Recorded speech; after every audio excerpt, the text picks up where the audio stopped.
বলুন আলহামদুলিল্লাহ। তারপরে পরে আমাদের নবী, বিশ্ব নবী, রাহমাতুল আলামিন জনাবে মুহাম্মদ রাসূলুল্লাহ সাল্লাল্লাহু আলাইহি সাল্লামের প্রতি অসংখ্য অগণিত দরুদ ও সালাম অবতীর্ণ হয়ে যাক। সকলে বলি আল্লাহুম্মা আমিন। বন্ধুগণ, এতক্ষণ পর্যন্ত বিভিন্ন উলামায়ে কেরাম, বিভিন্ন মুকাররির, বিভিন্ন লেকচারার, বিভিন্ন প্রফেসর, বিভিন্ন বক্তাগণ তাদের বিবৃতি আলোচ্য বিষয় যা ছিল তা আপনাদের সামনে পরিবেশন করেছে, আপনাদেরকে শুনিয়েছেন। এখন আমি নাজমান কিছু বলতে পারি না, কিন্তু আল্লাহ সুবহানাহু ওয়া তাআলা কোরআন ও হাদিস থেকে যা কিছু বলায় নেবেন আর আপনারা তা থেকে যা শোনায় নেবেন, আমরা শুধু বলবো না, শুনবো না, শোনার চাইতে বলার চাইতে উত্তম আমল করবো 100% বলুন ইনশাআল্লাহ। ইনশাআল্লাহ বুঝি তো কি? ইনশাআল্লাহ, ইনশাআল্লাহ কি বুঝি? অনেকে দেখবেন আসসালামু আলাইকুম রাহমাতুল্লাহ, আসসালামু আলাইকুম রাহমাতুল্লাহ, ডান দিকে সালাম ফেরলো, বাম দিকে সালাম ফেরলো, তারপরে একবার বলে আল্লাহু আকবার, তিনবার আস্তাগফিরুল্লাহ পড়ে দিল, তারপরে আরো যেন যা আছে তা পড়লো, তারপরে এরকম সুবহানাল্লাহ সুবহানাল্লাহ পড়ে না। আমরা পড়ি না সুবহানাল্লাহ কি জিনিস?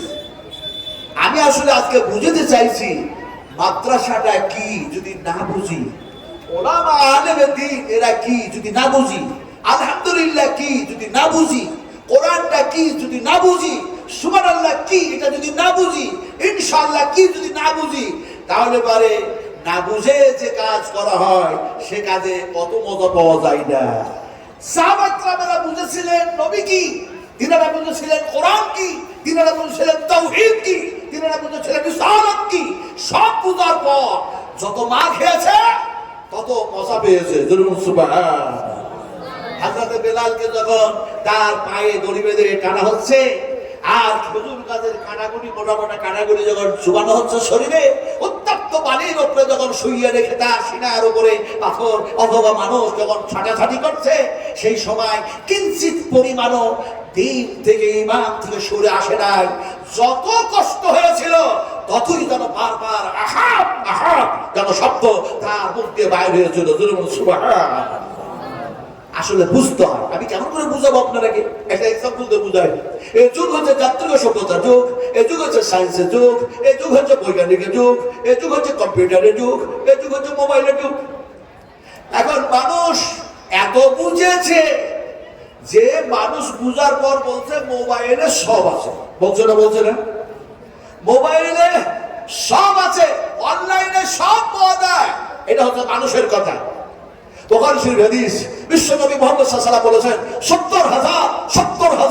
70,000 ইহুদি দাজ্জালে পরিণত হবে, আর মুসলমানদের ঈমান নষ্ট করার জন্য হাজারো অগণিত যেন তারা যন্ত্র তাদের হাতে তুলে দিবে ঈমান নষ্ট করার জন্য, কোরআন থেকে বেমুখ করে দেওয়ার জন্য। এখন দেখা যায় সেই মানুষেরা আজকে মোবাইল আবিষ্কার করেছে আর বলছে মোবাইলের মধ্যে সব আছে, মোবাইলে সব পাওয়া, অনলাইনে সব পাওয়া। मैं চ্যালেঞ্জ करता हूं, मैं চ্যালেঞ্জ करता हूं, যদি মোবাইলে সব পাওয়া যায় তাহলে মোবাইলে অনলাইন আমাকে দেখা দাও, আমার ডান হাতে আমলনামা আসবে না বাম হাতে আমলনামা আসবে, আমি এখনই দেখতে চাই। মোবাইল পারবে তো দেখাতে? এই কথা বলুন, পারবে?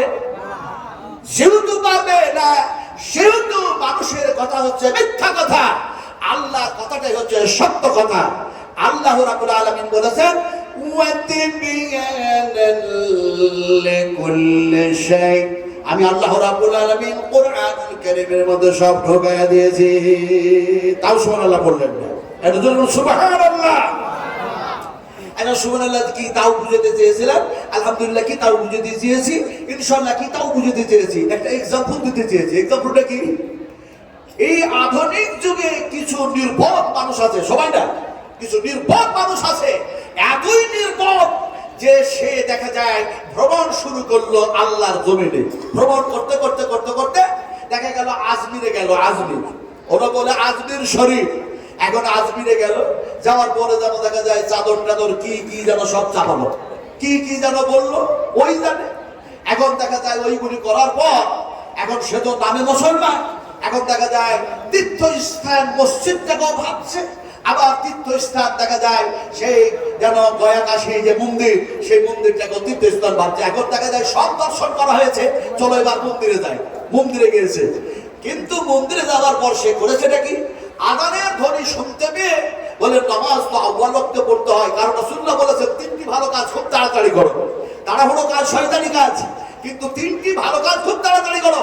এক নম্বর হচ্ছে নামাজের ওয়াক্ত হয়ে গেলে তাড়াতাড়ি নামাজ পড়ে নাও। দুই নম্বর হচ্ছে তোমাদের ছেলে মেয়ে যখন সাবালক সাবালিকা হয়ে যায় তাড়াতাড়ি করে বিয়ে দিয়ে দাও। যখন তোমাদের মধ্যে কেউ মারা যাবে রাসূলুল্লাহ বলেন তাড়াতাড়ি করে দফন করে দাও। এই তিনটি কাজ ভালো কাজ। এখন সে দেখছে নামাজটা যেন আউয়াল ওয়াক্তে পড়তে হবে, এখন আযান হয়ে গেছে, নামাজটা পড়া লাগবে। ও কি করেছে?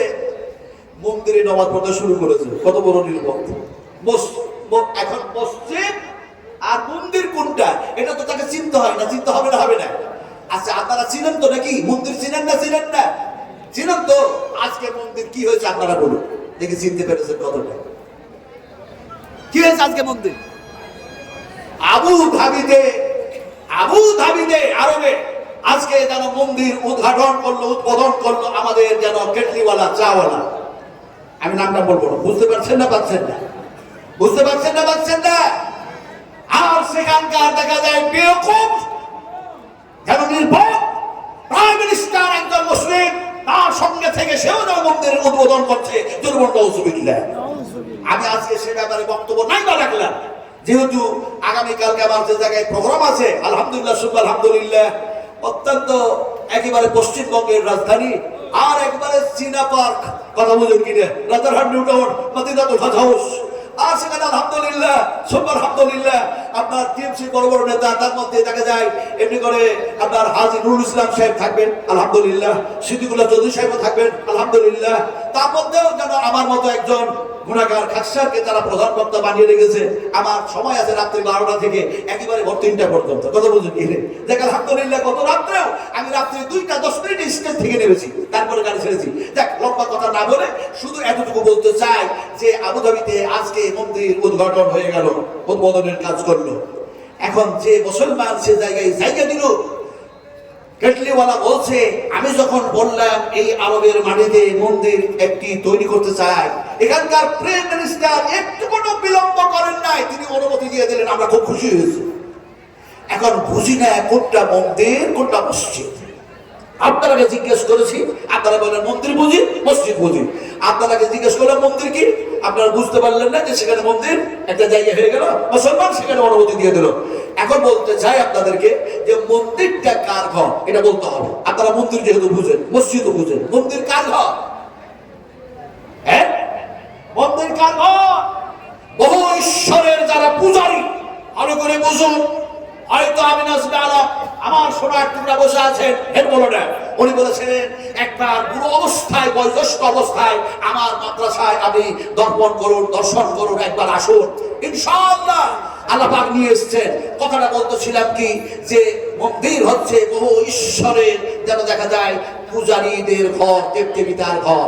মসজিদ কার ঘর একটু জোরে বলতে হবে, আসতে বলবেন না, জোরে বলুন। আল্লাহ বলতে কি আমাদের কোনো ভয় আছে? আরো জোরে কথা বলুন, তাহলে জোরে বলুন মসজিদ কার ঘর? ওয়া আন্নাল মাসাজিদা লিল্লাহি ফালা তাদউ মা'আল্লাহি আহাদা। মসজিদ কেবলমাত্র ইবাদত, বন্দেগী, উপাসনা, আরাধনা, সিজদার কা হচ্ছে আহাদ, এক আল্লাহ পাকের ঘর। সেই ঘরের দুশ্মন আছে না নাই? আমি ওয়াজ করছিলাম, মন্দির চিনে নাই, মসজিদ চিনে নাই। সে নির্ভর আজানের ধ্বনি শুনতে পেয়ে দেখা যায় মন্দিরে নামাজ শুরু করে দিয়েছে। মন্দিরের যারা পুরোহিত ছিল, এই পণ্ডিত, সেই মন্দিরের কমিটি, তারা যেন তাকে ধরলো, বলে নামাজ পড়ে মসজিদ থেকে নাপাক করে দিলে, অপবিত্র করে দিলে। এখন দেখা যায় পুলিশ যেন হাঙ্গামার সময়, বিশৃঙ্খলার সময় পুলিশ আসলো। পুলিশ আসার পরে বললো তুমি এরকম কাজ করলে কেন? এখন সেখানকার কমিটি বললো এ যখন এত বড় অন্যায় করেছে আপনাদের হাতে হ্যান্ড ওভার করে দিলাম। তো সেই মুসলমানরা সে সময় বলছে আমাকে পুলিশের হাতে তুলে দিও না, পুলিশের হাতে তুলে দিও না। নামাজ পড়ার কারণে মন্দিরটা যখন অপবিত্র হয়ে গেছে, তখন আমি কথা দিচ্ছি আমি যে পাড়ায় বাস করি সেখানে মুসলিম আমরা আছি, আর সেই মুসলিমদের আমি হচ্ছে সর্দার। রাস্তার ধারে একটা যেন ঈদগাহ আছে, ওখানে গিয়ে হনুমান 40 পাঠ করে নিও, বদলা লড়াই হয়ে যাবে, কিন্তু আমাকে পুলিশের হাতে তুলে দিও। হায় হায়, বুঝে না কোনটা মন্দির কোনটা মসজিদ, বুঝতে হয়, দিয়ে সালাত আদায় করতে হয়। আমরা বুঝি না, সুবহানাল্লাহ পড়ি, কিন্তু সুবহানাল্লাহ পড়ার সময় যদি আমার জ্ঞান, আমার গরিমত, আমার আকিল আমার বুদ্ধি, আমার বিবেক, আমার সেন্স, আমার মন মস্তিষ্ক সব যদি এরকম সেন্স না হয়ে যায়, সুবহানাল্লাযী আসরা বিআবদিহি লাইলান মিনাল মাসজিদিল হারাম ইলাল মাসজিদিল আকসা। সুবহানাল্লাযী, এই শব্দগুলি দিয়ে বিশ্বনবী মুহাম্মদ রাসূলুল্লাহ সাল্লাল্লাহু আলাইহি সাল্লামের মিরাজের কথা আলোচনা করতে চাইছি না, তবে বলতে চাইছি এই শব্দের মধ্যে, আয়াতুলের মধ্যে প্রথমে সুবহানাল্লাযী, আর আপনি যারা বলছেন সুবহানাকা আল্লাহুম্মা রাব্বানা ওয়া বিহামদিকা আল্লাহুম্মা গফিরলি, এখন আপনার শেষ হয়ে গেছে এরকম। এই আল্লাহ, আপনি সমস্ত ত্রুটি থেকে, সমস্ত আয়ুব থেকে আপনি হচ্ছেন পাক, আপনি হচ্ছেন পবিত্র, আর আপনার আমি যেন বান্দা, আমি গোলাম, আমার গুনাহ শেষ নাই, আমার পাপের শেষ নাই। আবার দেখা যায় যেন আমি এমনি করে যেন না পাক, আমি যেন দেখা যায় গুনার বোঝা মাথায় নিয়ে তোমার দরবারে এসেছি, আর যেন দেখা যায় সুবহানাকা আল্লাহুম্মা রাব্বানা ওয়া বিহামদিকা, তার মানে তুমি হলে পাক, তুমি পবিত্র, আর আমি তোমার বান্দা, আমাকে গুনাহ থেকে তুমি পাক করো, পবিত্র করো। এই সেন্সে যখন সুবহানাল্লাহ পড়া হয়, খোদা ভীরু, এমনি করে সিনার মধ্যে যেন আল্লাহ ভীরু পয়দা হয়ে যায়। সুবহানাল্লাহ পড়তে গিয়ে চোখের জল ঘুম দিয়ে পানি এসে যায়। বড়ই গুনাহগার মানুষ, বড় খাকসার মানুষ, মাবুদ তুমি আমারে ক্ষমা করো, তুমি আমারে পাক করো, তুমি গুনাহ থেকে মুক্ত করো, গুনাহগুলি যেন খণ্ডন করো, গুনাহগুলি থেকে আমাকে মোচন করে দাও। নানা রকম যেন বলতেছেন, মনের মধ্যে ভয় হয়েছে, আর বলছেন সুবহানাল্লাহ সুবহানাল্লাহ। পড়তে গিয়ে দেখা যায় চোখ দিয়ে অশ্রু প্রবাহিত হয়েছে। আল্লাহ সুবহানাহু ওয়া তাআলা লক্ষ্য করেন বান্দা যেন আমার পবিত্রতা বয়ান করতে গিয়ে সে যেন কাঁদতেছে, চোখ দিয়ে যেন অশ্রু প্রবাহিত হতেছে, নাকের যেন দেখা যায় ডগা পর্যন্ত চোখের পানি পৌঁছায় নাই, নাকের অর্ধেক পর্যন্ত যেন এসেছে। আল্লাহ সুবহানাহু ওয়া তাআলা ঘোষণা করেন, ইন্নাল্লাহা গফুরুর রহিম। তুমি যখন আমার পবিত্রতা বয়ান করতেছো, আর যখন তুমি গুনাহ থেকে মুক্ত হতে চাইছো, আমার ভয়ে ভীত হয়ে ক্রন্দন করতেছো, আমি আল্লাহ তোমারে ক্ষমা করে দিলাম। বলুন সুবহানাল্লাহ। এই হচ্ছে সুবহানাল্লাহ। এখন দেখা যায় ইনশাআল্লাহ, ইনশাআল্লাহ আমরা পড়ি, ইনশাআল্লাহ না পড়ে কোন কথা, সে কথাটি কমপ্লিট হয় না, আনকমপ্লিট, অসম্পূর্ণ। কেমন করে আনকমপ্লিট, অসম্পূর্ণ আপনাদেরকে বুঝাবো। এই দেখুন, এটা হলো মাথা, এই দুটি হলো কর্ণ, কান, এই দুটি হলো হাত, এই দুটি হলো চোখ, এটা হলো নাক, এটা হলো পাও, এটা হলো দেহ, এটা হলো শরীর, এটা হলো আশা, এটা হলো অঙ্গ, এটা হলো প্রত্যঙ্গ। এরপরও শরীরটা আনকমপ্লিট, শরীরটা অসম্পূর্ণ। আল্লাহ পাক বলছেন সম্পূর্ণ করলাম কিভাবে? কোরআনের এক জায়গায় বলা হয় সুম্মা সাওয়াহু ওয়া নাফাখা ফীহি মির রূহিহি ওয়া জা'আলা লাকুমুস সামআ ওয়াল আবসারা ওয়াল আফিয়াতা কালিলাম মা তাশকুরুন। আল্লাহ সুবহানাহু ওয়া তাআলা সব বানালেন, এরপরে রূহ দান করে দিলেন। আমি সে সময় অক্সিজেন নিতে শুরু করলাম, কথা বলতে শুরু করলাম, সব কিছু কমপ্লিট হয়ে গেল। এখন আপনি যদি কথা কমপ্লিট করতে চান, তাহলে যদি এরকম কথা বলেন, আগামীকাল আমি ধুলিয়ান যাব, আগামীকাল সাইদাপুর যাব, আগামীকাল আমি এই কাজ করব, আগামীকাল সেই কাজ করব, আগামীকাল বিয়েই বাড়ি যাব। বিয়ে বুঝেন তো? হ্যাঁ, বিয়ে বুঝেন? আচ্ছা, বিয়ে যখন বুঝলে, এখন দেখা যায় বিয়ে দেওয়া দেওয়া হয়ে গেছে, ছেলে আর মেয়ের সাথে একটা সম্পর্ক গড়ে উঠেছে, বিয়ে হয়েছে। এখন আমরা দুই ভাই, দেখা যায় বিয়ে হয়েছে, ঘরে ঘরে বিয়ে। এখন যে ছেলে দুটো, আমরা যে দুই ভাই, এই দুই ভাইয়ের স্ত্রী, তারা দুজনাতে কে হয়? আমরা তো ভাই দুটা। এখন স্ত্রী দুটো কে হয়? হ্যাঁ, বুঝে কি হয়? জামাই হয়, যা হয়, ঠিক বলেছে, যা হয়। আচ্ছা, এই হলো একটা যা। আর হাত থেকে কোনো জিনিস একটা ছুটে পড়ে ভেঙে গেল, এই যা ভেঙে গেল রে, এ হলো এক যা। বুঝতে হয়। আমি আজকে বুঝাচ্ছি ভালো করে, ইসলাম কি বুঝতে হবে, দিন কি বুঝতে হবে, আল্লাহ কি বুঝতে হবে, তাওহীদুর রিসালাত বুঝতে হবে।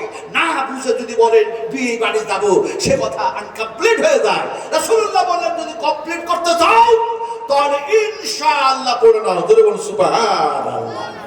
আগামীকাল বিয়ে বাড়ি যাবো, আগামীকাল এই কাজটা করব, এই কাজ কথা সম্পূর্ণ নয়, ইনশাআল্লাহ যদি পড়ে নাও কথা কমপ্লিট শুধু হবে না।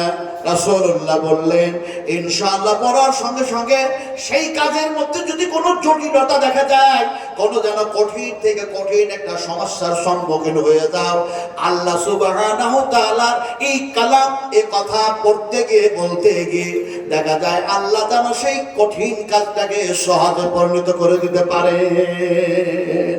সুবহানাল্লাহ। পারে না, পারে না, পারে না, পারে না। এবার বুঝুন, ইনশাআল্লাহ এটা নবীর কথা না, এটা নবীর হাদিস না, এটা হচ্ছে আল্লাহ পাকের কালাম, কোরআনের মধ্যে যেমন এক থেকে এসেছে। ইনশাআল্লাহু বিনাস সাবিরিন ফালাম্মা আযলামা ওয়া তাল্লাহু লিল জাবিন ওয়া নাদাইনাহু আইয়া ইব্রাহিম। এই শব্দগুলি দিয়ে, আয়াতগুলি দিয়ে হযরত ইব্রাহিম আর ইসমাঈল আলাইহিস সালামের ওয়াকিয়া বর্ণনা করতে চাইছি না। ইনশাআল্লাহ কোরআনের মধ্যে যে এসেছে, আল্লাহ পাকের যেটা কথা, তাই আপনাদেরকে পরিবেশন করলাম। এখন ইনশাআল্লাহ পড়লে কি হয়, আল্লাহ পাক কঠিন যেন জটিল কাজটাকে সহজে পরিণত করে দিতে পারেন। পারে না, পারে না? ভালো করে বুঝুন। আপনারা বুঝতে পারছি না, আমি নাজমে আলম বুঝতে পারছি না, বুঝাচ্ছি এরকম ভাবে। আমি 12ই রবিউল আউয়ালে বক্তব্য রাখছি ক্যালকাটায়, আপনার রাজারহাট, একেবারে থানা থেকে মাত্র 100 মিটার দূরে প্যান্ডেল। কথা বুঝেন কি? সেই দিন দেখা যায় থানা পারমিশন দিয়েছিল 10:30টার মধ্যে প্রোগ্রাম শেষ করতে হবে। এখন দেখা যায় সেই দিন আমি বলেছিলাম ইনশাআল্লাহ পড়লে আল্লাহ সুবহানাহু তাআলা জটিল কাজকে সহজে পরিণত করে দিতে পারেন। থানার ওসি সাহেবের নাম হচ্ছে আব্দুল গফফার। আব্দুল গফফার সাহেব হঠাৎ দেখা যায় পুলিশ টুলিশ সঙ্গে করে নিয়ে স্টেজে আসলেন। এসে যেন আসলেন আর এসে যেন বলছেন আসসালামু আলাইকুম ওয়া রাহমাতুল্লাহ। এরপরেই যেন আমাকে বলছেন আপনার বাড়ি কি ঝাড়খণ্ডে? আমি বলে হ্যাঁ, আমার বাড়ি ঝাড়খণ্ডে। বলে আপনি যে বক্তব্যগুলো রাখছেন আমরা থানাতে বসে বসে আপনার কথাগুলি যেন শুনতেছিলাম। আপনি বলেছেন ইনশাআল্লাহ পড়লে কঠিন কাজ, জটিল কাজ আল্লাহ পাক সহজ করে দেবে। তো আমাদের জটিল আর কঠিন কাজ হচ্ছে চোর ধরা, আসামি ধরা। ইনশাআল্লাহ পড়বো থানাতে বসে, আসামি ধরা সহজ করে দেবে। আমি বললাম অবশ্যই আল্লাহ সহজ করতে পারে। বলে সেটা কিভাবে? আমি বললাম যদি পিতা বিনা পিতাদের, বিনা পিতার প্রয়োজনে আল্লাহ পাক যদি নবীর জন্ম ঈশার মতো মানুষকে বানাতে পারে, জটিল কত জটিল কাজ, কত কঠিন কাজ, এইটা যদি আল্লাহ করতে পারেন, তাহলে আপনার যেন থানাতে বসে বসে ইনশাআল্লাহ পড়বেন, আসামি ধরা আল্লাহ পাক সহজ করে দেবেন। মনে বলেন আমি বুঝতে পারছি না। আমি বললাম আপনার এই প্রশ্নের উত্তর হাজারো অগণিত যেন এসছে কোরআনের মধ্যে, যেন হাদিসের মধ্যে একটি উত্তর দিন আপনাদের জানা মতো। আমি বললাম একটি মানুষ আর একটি মানুষকে হত্যা করেছে, মানুষটি মারা গেছে আল্লাহর হুকুমে। এখন দেখা যায় জনগণ তার আত্মীয় স্বজনরা গিয়ে সেই পিরিয়ডের, সেই জামানার সবচেয়ে বড় পয়গম্বর হযরত মুসা আলাইহিস সালামকে গিয়ে বলল, মুসা এই যে হত্যা হয়েছে, একে হত্যা কে করলো, সেই আসামি যেন ধরা যায়, কিভাবে ধরবো, তার প্রসেস কি? হযরত মুসা বললেন একটি গরু ধরুগা, গরু জবা করুগা, গোশতটা ঠেকায় দাওগা, মানুষটা আল্লাহর হুকুমে জীবিত হবে আর তার আসামির নাম বলে দিবে, আবার যেন আল্লাহর হুকুমে মৃত্যু মুখে পতিত হয়ে যাবে। এই কথা যখন বললো, মানুষগুলি যেন আবার যেন বললো গরুটার কেমন হবে, গরুটার রং কেমন হবে, তার বয়স কেমন হবে, নানা কিছু প্রশ্ন করতে শুরু করলো। যত প্রশ্ন করেছিল তত জটিল থেকে জটিল সমস্যার তারা সম্মুখীন হয়েছিল। আল্লাহ সুবহানাহু তাআলা বলেন তারা যদি ইনশাআল্লাহ না পড়ে নিত তাহলে কিয়ামত হয়ে গেলেও যেন তারা সেই ধরনের গরু খুঁজে পেত না। ইনশাআল্লাহ পড়ার কারণে সেটা সম্ভব হয়েছিল। এখন ওসি সাহেব বলছেন এটা সৌদিয়ার ব্যাপার, এটা আমাদের বুঝে আসছে না। আমি বললাম এটা সৌদিয়ার ব্যাপার নয়, হাদা হাদা হাদা হাদা বায়ানুল লিন্নাস, বায়ানুল লিন্নাস। হাজা এই কিতাব, বায়ান আলোচনা, লিন্নাস বিশ্ব মানবের জন্য। ফলে এটা সৌদিয়ার ব্যাপার নয়, এটা আরবের ব্যাপার নয়। উনি বললেন তাহলে পরে আপনি আমাকে ভালো করে প্রসেস বুঝাইয়া দেন, প্রসেস বলে দেন যে থানাতে ইনশাল্লাহ করবো আর আসামি ধরা কি সহজ হবে? আমি বললাম শর্ত তিনটা, সহজ আল্লাহ পাক করে দেবেন। শর্ত হচ্ছে তিনটা। আপনি যদি ঘুষ না খান, আমাদের তো পুলিশেরা ঘুষ টুস খায় না নাকি ভাই? গত পরশুদিন যখন আমি বক্তব্য রাখছিলাম ক্যালকাটার একটা জায়গায়, দেখা যায় বাংলাদেশ থেকে অনেক মানুষ এসছে। বাংলাদেশি মানুষ আমাকে গিয়ে বলেন হুজুর, আপনারা হুজুর হুজুর বলে রাগ করেন না তো? কত যে খ্যাপার জন্ম হয়েছে, খ্যাপা যে কত আছে, খ্যাপা বুঝেন তো? এই খ্যাপা বুঝেন আপনারা? খ্যাপা কত প্রকারের হয় দেখি বুঝেন কিনা আপনারা? খ্যাপা কত ধরনের হয়? হ্যাঁ, এই তো বুঝেন অনেক ধরনের নাকি? না, অনেক প্রকারের খ্যাপা হয় না। খ্যাপা হয় দুই ধরনের।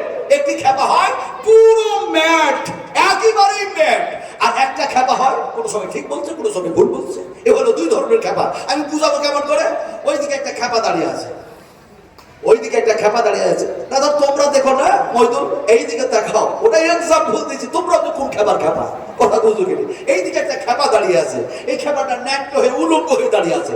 আর এইদিকে একটা খ্যাপা দাঁড়িয়ে আছে, এই খ্যাপা পরনে গামছা পরে যেন আছে। এখন দুই খ্যাপার মধ্যে এক মনে সাহেব টুপ্পা টুপ্পা লাগাইয়া মাথায় পাগড়ি টাগড়ি দিয়ে চলে যাচ্ছে। এখন ন্যাংটা খ্যাপাকে গামছা পরে খ্যাপা বলছে সালাম দে, সালাম দে। পুলিশ সাহেব চলে যাচ্ছে, সালাম দে। পুলিশ সাহেব চলে যাচ্ছে, সালাম দে। তো ন্যাংটা খ্যাপা বলছে আমার পরনে কাপড় নেই, আমি সালাম দেবো কি করে? তোমার পরনে গামছা আছে, তুমি সালাম দে দাও। এখন এই গামছা পরা খ্যাপা কি করেছে, নিজের পরনের গামছাটা খুলে দিয়ে কেউ যেন উলঙ্গ হয়ে গেছে। ন্যাংটা খ্যাপার দিকে গামছাটা ছুড়ে দিল আর বলছে গামছাটা পর আর তাড়াতাড়ি সালাম দে পুলিশ সাহেবকে। এখন ও খ্যাপা এর ছোড়া গামছা ধরে হাতে ধরে এখন প্রতিযোগিতা শুরু করলো, কম্পিটিশন শুরু করলো। প্রতিযোগিতা কি? তুই ন্যাংটা আমিও ন্যাংটা, তুইও খ্যাপা আমিও খ্যাপা, তুই আগে সালাম দেবি না আমি আগে সালাম দেব। প্রতিযোগিতা করতে থাকলো। পুলিশ সাহেব পেরিয়ে চলে গেল, সালাম দেওয়া হলো না, সালামের জবাবও পেল না। আল্লাহর পক্ষ থেকে রহমত তাদের কপালে জুটলো না। এরকম যে কত খ্যাপা জন্ম হয়েছে। সবচেয়ে একটা মারাত্মক যেন পাওয়ারফুল খ্যাপা, তার নাম হচ্ছে, দেশের নাম হচ্ছে আপনার চীন। চীনের খ্যাপা বললো আমি চন্দ্রে কিছু পাঠাই দেব। এখন চন্দ্রে পাঠালো। রাশিয়া বলছে আমি দুর্বল খ্যাপা না, রাশিয়া যেন সেও চন্দ্রে পাঠালো। আমেরিকা বলছে আমি সবচেয়ে বড় খ্যাপা, ও যেন চন্দ্রে পাঠালো। আমাদের ভারতের এক খ্যাপার জন্ম হয়েছে। এই খ্যাপা বলছে আমি হচ্ছে সমস্ত সমস্যার সমাধান। জরুরি নওজুবিল্লাহ, আরো জরুরি নওজুবিল্লাহ। ভোটের আগে আগে সিএ চালু করতে চেয়েছে, সেটা সুপ্রিম কোর্ট পাস করে দিয়েছে। আপনার ভোটের আগে আগে শুধু সিএ না, এমনি করে দেখা যায় বলেছে মাদ্রাসাগুলি থাকবে, হাই মাদ্রাসায় থাকবে, ক্লাস হবে, কলেজগুলিতে ক্লাস হবে, শিক্ষা প্রতিষ্ঠানগুলি থাকবে। কিন্তু দেখা যায় হাই মাদ্রাসা থেকে নিজামিয়া মাদ্রাসা পর্যন্ত, হাই স্কুল থেকে কলেজ পর্যন্ত গীতা পাঠ করাতে হবে। আপনারা কি মাদ্রাসাতে গীতা পাঠ করাবেন না কোরআন পাঠ করাবেন? একটু জোরে জোরে জবাব দিতে হবে। কোরআন না গীতা?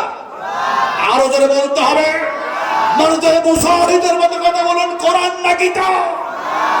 কথা বলতেছিলাম আমরা কোরআনের প্রতি বিশ্বাস রাখি না এক আল্লাহর প্রতি ঈমান আছে না নাই? যদি থাকে ঈমান তাহলে হাত উঁচু করে দেখান আমরা কোরআন পড়াতে চাই না। হাত উঁচু করতে হবে।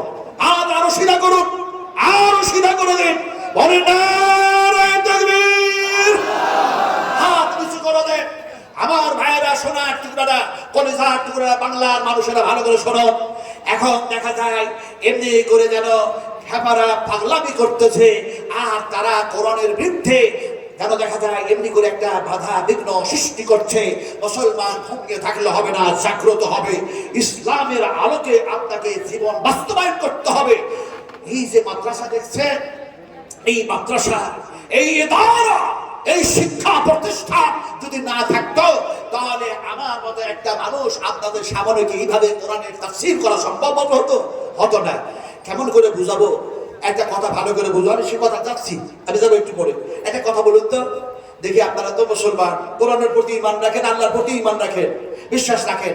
আপনারা যারা খাবার খেলেন, আমার শোনাটা ঘোষণা করলেন যারা খায়নি তারা খাবার খেয়ে আসুন। কিন্তু এর আগে তো আপনারা খাবার খেয়েছেন, ডান হাত দিয়ে না বাম হাত দিয়ে? কোন হাত দিয়ে খেয়েছেন? যেহেতু আল্লাহর প্রতি ঈমান রাখেন, কোরআনের প্রতি ঈমান রাখেন, রাসূলের প্রতি ঈমান রাখেন, জান্নাত জাহান্নাম, তারপরে পিতামাতার খিদমত করেন, সেবা করেন, ইত্যাদি নানা কিছু, তো ফলে জবাবটা জোরে দিতে হবে ডান হাত দিয়ে খেয়েছেন না বাম হাত দিয়ে? এটাই হচ্ছে আপনাদের ঈমান, ডান হাত দিয়ে। কিন্তু আল্লাহ পাক যদি এই ডান হাতটাকে প্যারালাইসিসে পরিণত করে দেন, তাহলে খাবেন কোন হাত দিয়ে? বাম হাতটাকে প্যারালাইসিস করে দিলেন, খাবেন কি করে? বলে কাকি খাওয়াবে, খালা খাওয়াবে, চাচি খাওয়াবে, মা খাওয়াবে, স্ত্রী খাওয়াবে, নার্সেরা খাওয়াবে, ডাক্তাররা খাওয়াবে, গোটা পৃথিবীর মানুষগুলিকে আল্লাহ পঙ্গতে পরিণত করে দিলেন। এবার আপনি কোন হাতে খাবেন? ঈমান কারে বলে বুঝলাম না। এবার আপনাকে বলতে হবে যে আল্লাহ ছাড়া কেউ খাওয়াবে না। তাহলে ওই কথাটা প্রথমেই বলা উচিত ছিল, আল্লাহ খাওয়াবেন। এবার বলুন কে খাওয়ায়? ডান হাত না কাকি, পিতা না মাতা? জোরে বলতে হবে কে খাওয়ায়? হুয়া ইউতইমুনি ওয়া ইয়াসকিন ওয়া ইযা মারিদতু ফাহুয়া ইয়াসফিন। আল্লাহ সুবহানাহু ওয়া তাআলা বলেন, আমি আল্লাহ তোমাদের পানি পান করায়া দিই, খাবার খাইয়ে দিই, আমি আল্লাহ অসুখ দিই, আর আমি আল্লাহ অসুখ ভালো করি। এবার ঈমানের সঙ্গে বলতে হবে আমাদের খাবার কে খাওয়ায়? খাবার খাওয়ার পরে দোয়া কি করে? মাদ্রাসা বুঝাচ্ছি, এবার মাদ্রাসা বুঝাচ্ছি, দোয়া কি করে? হ্যাঁ হ্যাঁ আলহামদুলিল্লাহ, শুধু আন্দাজ অনুমানে আলহামদুলিল্লাহ। বিশ্বনবী খেজুর খেলেন, খেজুর খেলেন কয়টা? সামনে যায় হলো সব খেয়ে না নাকি? মুমিনেরা খাবার খায় 3 হাতুড়িতে, রাসূলুল্লাহ বলেছে, আর কাফেরেরা খাবার খায় 7 হাতুড়িতে। কথা বুঝেন কি নে? করতেই থাকে, কথা বুঝেন কি নে? এত খাবার খেয়েছে। রাসূলুল্লাহ বলেছেন, এই দুনিয়ায় যারা পেট পরিপূর্ণ খাবার খাবে, কিয়ামতের মাঠে তারা সবচেয়ে ক্ষুধার্ত অবস্থায় থাকবে, আল্লাহ পাক রাখবেন। রাসূলুল্লাহ খাবার খেলেন খেজুর। যদিও আয়েশা সিদ্দিকা রাদিয়াল্লাহু তাআলা আনহার কাছে ভিক্ষুক এলো মহিলা, 2 সন্তান নিয়ে খেজুর বিতরণ করলেন, দান করলেন। আমি সেই হাদিস নেই বা করলাম, তবে বুখারী শরীফের দোয়াটা এসেছে খাবার খাওয়ার পরে, অবশ্যই দোয়াটা বলার জন্য এই কথা বলছি। রাসূলুল্লাহ খেজুর খেলেন কয়টা? একটি। যদি বেশি প্রয়োজন পড়তো আর নবীর কাছে যদি খাবার থাকতো, রাসূলুল্লাহ যেন খেজুর খেতেন। আল্লাহ বিজরকে ভালোবাসেন, রাসূলুল্লাহ বলেছেন। এখন দেখা যায় বিশ্ব নবী যেন 3টি খেজুর অথবা 1টি খেজুর খেলেন, শাহাদাতের আগুন রাসূলুল্লাহ যেন চুষে নিলেন। বিশ্ব নবী যেন দেখা যায় দোয়াটা পাঠ করলেন। যে দোয়াটা তিনি পড়লেন সেই দোয়াটা ইমাম বুখারী রাহমাতুল্লাহ আলাইহি বুখারী শরীফের মধ্যে কোট করে দিয়েছেন। যদিও অন্য কিতাবের মধ্যে, তিরমিজি, আবু দাউদের মধ্যে যদিও এসেছে আলহামদুলিল্লাহিল্লাযী আত'আমানি ওয়া সা'কানি ওয়া যালানি মিনাল মুসলিমিন, কিন্তু রাসূলুল্লাহ যে দোয়া পড়েছেন সে দোয়া বুখারী শরীফের মধ্যে এসেছে। আল্লাহর হাবিব দোয়া পড়লেন, আলহামদুলিল্লাহি হামদান কাসীরান طيبا مباركا فيه غير مغفيا ولا معديا ولا مستغنى عنه ربنا। আমরা এই দোয়া জানি তো, পড়ি তো, পড়েন না তো? কুল হাল ইস্তাবিল্লাযীনা ইয়ালামুনা ওয়াল্লাযীনা লা ইয়ালামুন। শিক্ষিত মানুষ আর অশিক্ষিত মানুষ কখনো সমান হয় না। যেহেতু আমরা শিখি নাই, জানি নাই, তাহলে কালকে সবাই মাদ্রাসায় ভর্তি হয়ে যান, ভর্তি হয়ে যান। আমার ভাইরা একটা কথা বলুন, বারা ইবনে আযব রাদিয়াল্লাহু তাআলা আনহু হাদিসের রাবী তিনি, এবং হাদিসটা এসেছে বুখারী ও মুসলিম শরীফের মধ্যে এসেছে, তিনি যেন বলছেন রাসূলুল্লাহ সাল্লাল্লাহু আলাইহি ওয়াসাল্লাম আমার হাতটাকে ধরলেন, আর ধরার পরে রাসূলের হাতটা এত সফট, এত নরম, এত আরামদায়ক। রাসূলুল্লাহ যেন বললেন, বারা ইবনে আযব তোমাকে এমন একটি দোয়া আমি তোমাদের শিখায় দিব না, যে দোয়াটি তুমি যদি পড়ে শুয়ে যাও, আমি রাসূলুল্লাহ বলছি ঘুমের ঘরেও যদি আল্লাহ তোমার মৃত্যু প্রদান করে দেয়, তাহলে পরে তোমার মৃত্যু হবে ইসলামের ফিতরাতে, ইসলামের ভিত্তিতে। সাহাবী বললেন, এত বড় উপহার ছেড়ে দেওয়া যাবে না। রাসূলুল্লাহ সাল্লাল্লাহু আলাইহি ওয়াসাল্লামের কাছে শিখতে চাইলেন, আমলে পরিণত করলেন। এখন দেখা যায় দোয়াটা বিশ্ব নবী শোনায়া দিলেন, সাহাবী যেন মুখস্থ করলেন, আমলে পরিণত করলেন। দোয়াটা হলো কি? আল্লাহুম্মা নাফসি ইলাইকা ওয়াজহাতু ওয়াজহি ইলাইকা ওয়া ফাওয়াজতু আমরি ইলাইকা ওয়া আলজাতু জাহরি ইলাইকা রাগবাতাও ওয়া রাহবাতান ইলাইকা লা মালজা ওয়া লা মালজা মিনকা ইল্লা ইলাইকা আল্লাহুম্মা আল্লাহুম্মা আমানতু বিকিতাবিকাল্লাযী আনজালতা ওয়া বিনাবিয়িকাল্লাযী আরসালতা। আমরা এই দোয়া পড়ি তো নাকি? বলবোই না আজকে। শুধু দোয়ার চ্যাপ্টারে যদি ওয়াজ করা যায় তাহলে এই 2 ঘন্টা সময় আমার পেরিয়ে যাবে। আলোচনা করছিলাম কি, ওই যে খেপারা চন্দ্রে পাঠিয়েছে, কথা বুঝলেন কি নেই, 600 কোটি টাকা খরচা করে চন্দ্রে পাঠালো। এখন চন্দ্রে যখন পাঠালো, মিডিয়া জিজ্ঞেস করলো যে চন্দ্রে এরকম ভাবে জিনিস পাঠালেন কেন? তো ওরা উত্তর দিল, সূর্যে আছে কিরণ, চন্দ্রেও যেন সে কিরণ পড়ে, আর 2 আলোটাকে আমরা টেনে নেমে নিয়ে আসবো, ল্যাবরেটরিতে বসবো, রিসার্চ শুরু করব, বিভিন্ন কেমিক্যাল দিয়ে আমরা গ্যাস বানাবো, এই আলো দিয়ে গ্যাস। কারণ দুনিয়ার গ্যাস আবিষ্কার হয়েছে, রান্না বান্না করতে শেষ হয়ে যাচ্ছে, সিলিন্ডার ফাঁকা হয়ে যাচ্ছে, মুশকিলে পড়ে যাচ্ছি। সূর্যের কিরণ যেমন শেষ হয় না, চন্দ্রের আলো যেমন শেষ হয় না, তেমনি সেইগুলি দিয়ে গ্যাস বানালে সেগুলিও যেন শেষ হবে না। তাই যেন সেটাই চেষ্টা আমরা করছি। কত বড় পাগল এরা, কত বড় খেপা! শুধু তাই বললো না, মিডিয়া জিজ্ঞেস করলেন, বলে আর চন্দ্রে কেন কি করবেন? বলে চন্দ্রে আমরা যেন দামি দামি খনি পদার্থ যেন সেখান থেকে নিয়ে আসা হবে, আর মোবাইলের ভালো ভালো পার্টস তৈরি করা হবে। চন্দ্র সূর্য সবচেয়ে উঁচু জায়গা আছে, এই যেন পার্টসগুলি বারবার নেট ফেল করছে, চলছে না, ওইগুলি দিয়ে আমরা তৈরি করব, ফলে যেন মোবাইল সুন্দর চলবে। শুধু তাই না, জিজ্ঞেস করলেন মিডিয়া, তো আপনারা নাকি চন্দ্রে গিয়ে বাস করবেন, তাও বলছেন তো অক্সিজেনের প্রয়োজন আছে? বলে অক্সিজেনের প্রয়োজন আছে, তাই গাছ লাগিয়েছি। গাছ লাগিয়েছেন কিসের? বলে টমেটোর গাছ। আর কিছু গাছ বলে না, টমেটোর গাছ। বলে আর কিসের গাছ লাগিয়েছেন? বলে ভিন্ডির গাছ, ঢেঁড়সের গাছ। আমার ভিন্ডি বলেন না ঢেঁড়স? কোনটা বলেন? দুটোই বলেন, ভিন্ডিও বলেন ঢেঁড়সও বলেন। আমরা ঝাড়খণ্ডের মানুষ, আমরা বিহারি মানুষ, আমরা ভিন্ডিও বলি না, ঢেঁড়সও বলি না, আমরা বলি রামপল্লার গাছ, রামপল্লার গাছ। এখন রামপল্লার গাছ লাগিয়েছে। এই পাগলটার জবাব আল্লাহ পাক কোরআনের মধ্যে দিচ্ছেন। সুবহানাল্লাহ। কিভাবে জবাব দিচ্ছেন আপনাদেরকে শোনাই। হুয়াল্লাযী জাআলা আস-শামসা জিয়াআন ওয়াল কামারা। আপনারা কি বিরক্ত হচ্ছেন নাকি? কোরআন দিয়ে ওয়াজ করছে, আপনারা কি বিরক্ত হচ্ছেন? فإن خير الحديث كتاب الله وخير الهدي هدي محمد صلى الله عليه وسلم। রাসূলুল্লাহ সাল্লাল্লাহু আলাইহি ওয়াসাল্লাম বলেন, আমি আমার আল্লাহর চাইতে, আমি মুহাম্মদ সাল্লাল্লাহু আলাইহি ওয়াসাল্লামের চাইতে আর ভালো কথা কার হতে পারে? জোরে বলুন সুবহানাল্লাহ। সবথেকে ভালো কথা কার? আস্তে করে বলছেন। আপনারা যদি উল্টা যদি কথা বলেন তাহলে পরে আমি উল্টা কথা বলবো।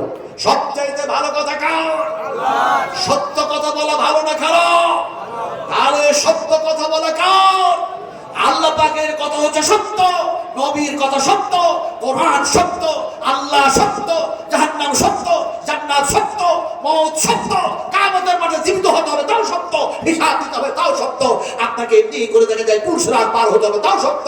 সব সত্য যখন হয়ে যাবে তখন কিয়ামতের মাঠে হাসরের ময়দানে মানুষগুলি বলবে ফাতারাফনা বিযুনুবিনা ফাহাল ইলা খুরুজিন মিন সাবিল। ওরা বলবে আমরা সব আজকে বিশ্বাস করেছি, জুনুব মানে হচ্ছে পাপ, যা গুনাহ করেছি তাও সব তার হয়ে গেছে, এখান থেকে বাঁচার কি কোনো উপায় আছে? আল্লাহ। কিয়ামতের মাঠে বলুন তো হুকুম চলবে কার? জোরে কথা বলছেন না উল্টা বলছেন? উল্টা কথা বুঝুন তো, আগে বুঝুন, তারপরে আল্লাহ বলবেন। উল্টা বুঝেন তো? কি উল্টা? উল্টা যদি বাংলা করেন তাহলে বিপরীত। বিপরীত কি? কি বিপরীত? উল্টা বিপরীত। শুধু বলে গেলাম, কিন্তু কি এক্সাম্পল দিয়ে বুঝায়? এটা হলো রাস্তা, এটা হলো রাস্তা। এই রাস্তাটা দিয়ে এটা 22 চাকার লরি অথবা 28 চাকার একটা লরি, এই লরিটাকে ধরে উল্টায় দেন, বডিটাকে নিচু দিকে করে দেন, চাকাগুলিকে উপর দিকে করে দেন, গোটা পৃথিবীর সমস্ত ড্রাইভার গুলিকে একত্রিত করুন, আর ড্রাইভার গুলিকে বলুন তোমাদের যা স্পেন্স আল্লাহ দিয়েছেন, তোমাদের যোগ্যতা অভিজ্ঞতা যা আছে সব লাগায় দাও, উল্টা গাড়িটাকে একটু চালায় দেখায় দাও, চালাতে পারবে। এটা হচ্ছে উল্টা। আল্লাহ পাক বলছেন ও পৃথিবীর মানুষ, তোমরা যদি কোরআনের উল্টা চালাও, নবীর উল্টা চালাও, আমি আল্লাহ পাকের উল্টা চলো, ইসলামের উল্টা চলো, তাহলে বেআমাল মানুষগুলিকে কিয়ামতের মাঠে আমি আল্লাহ উল্টায়া যেন চালায়া দেব।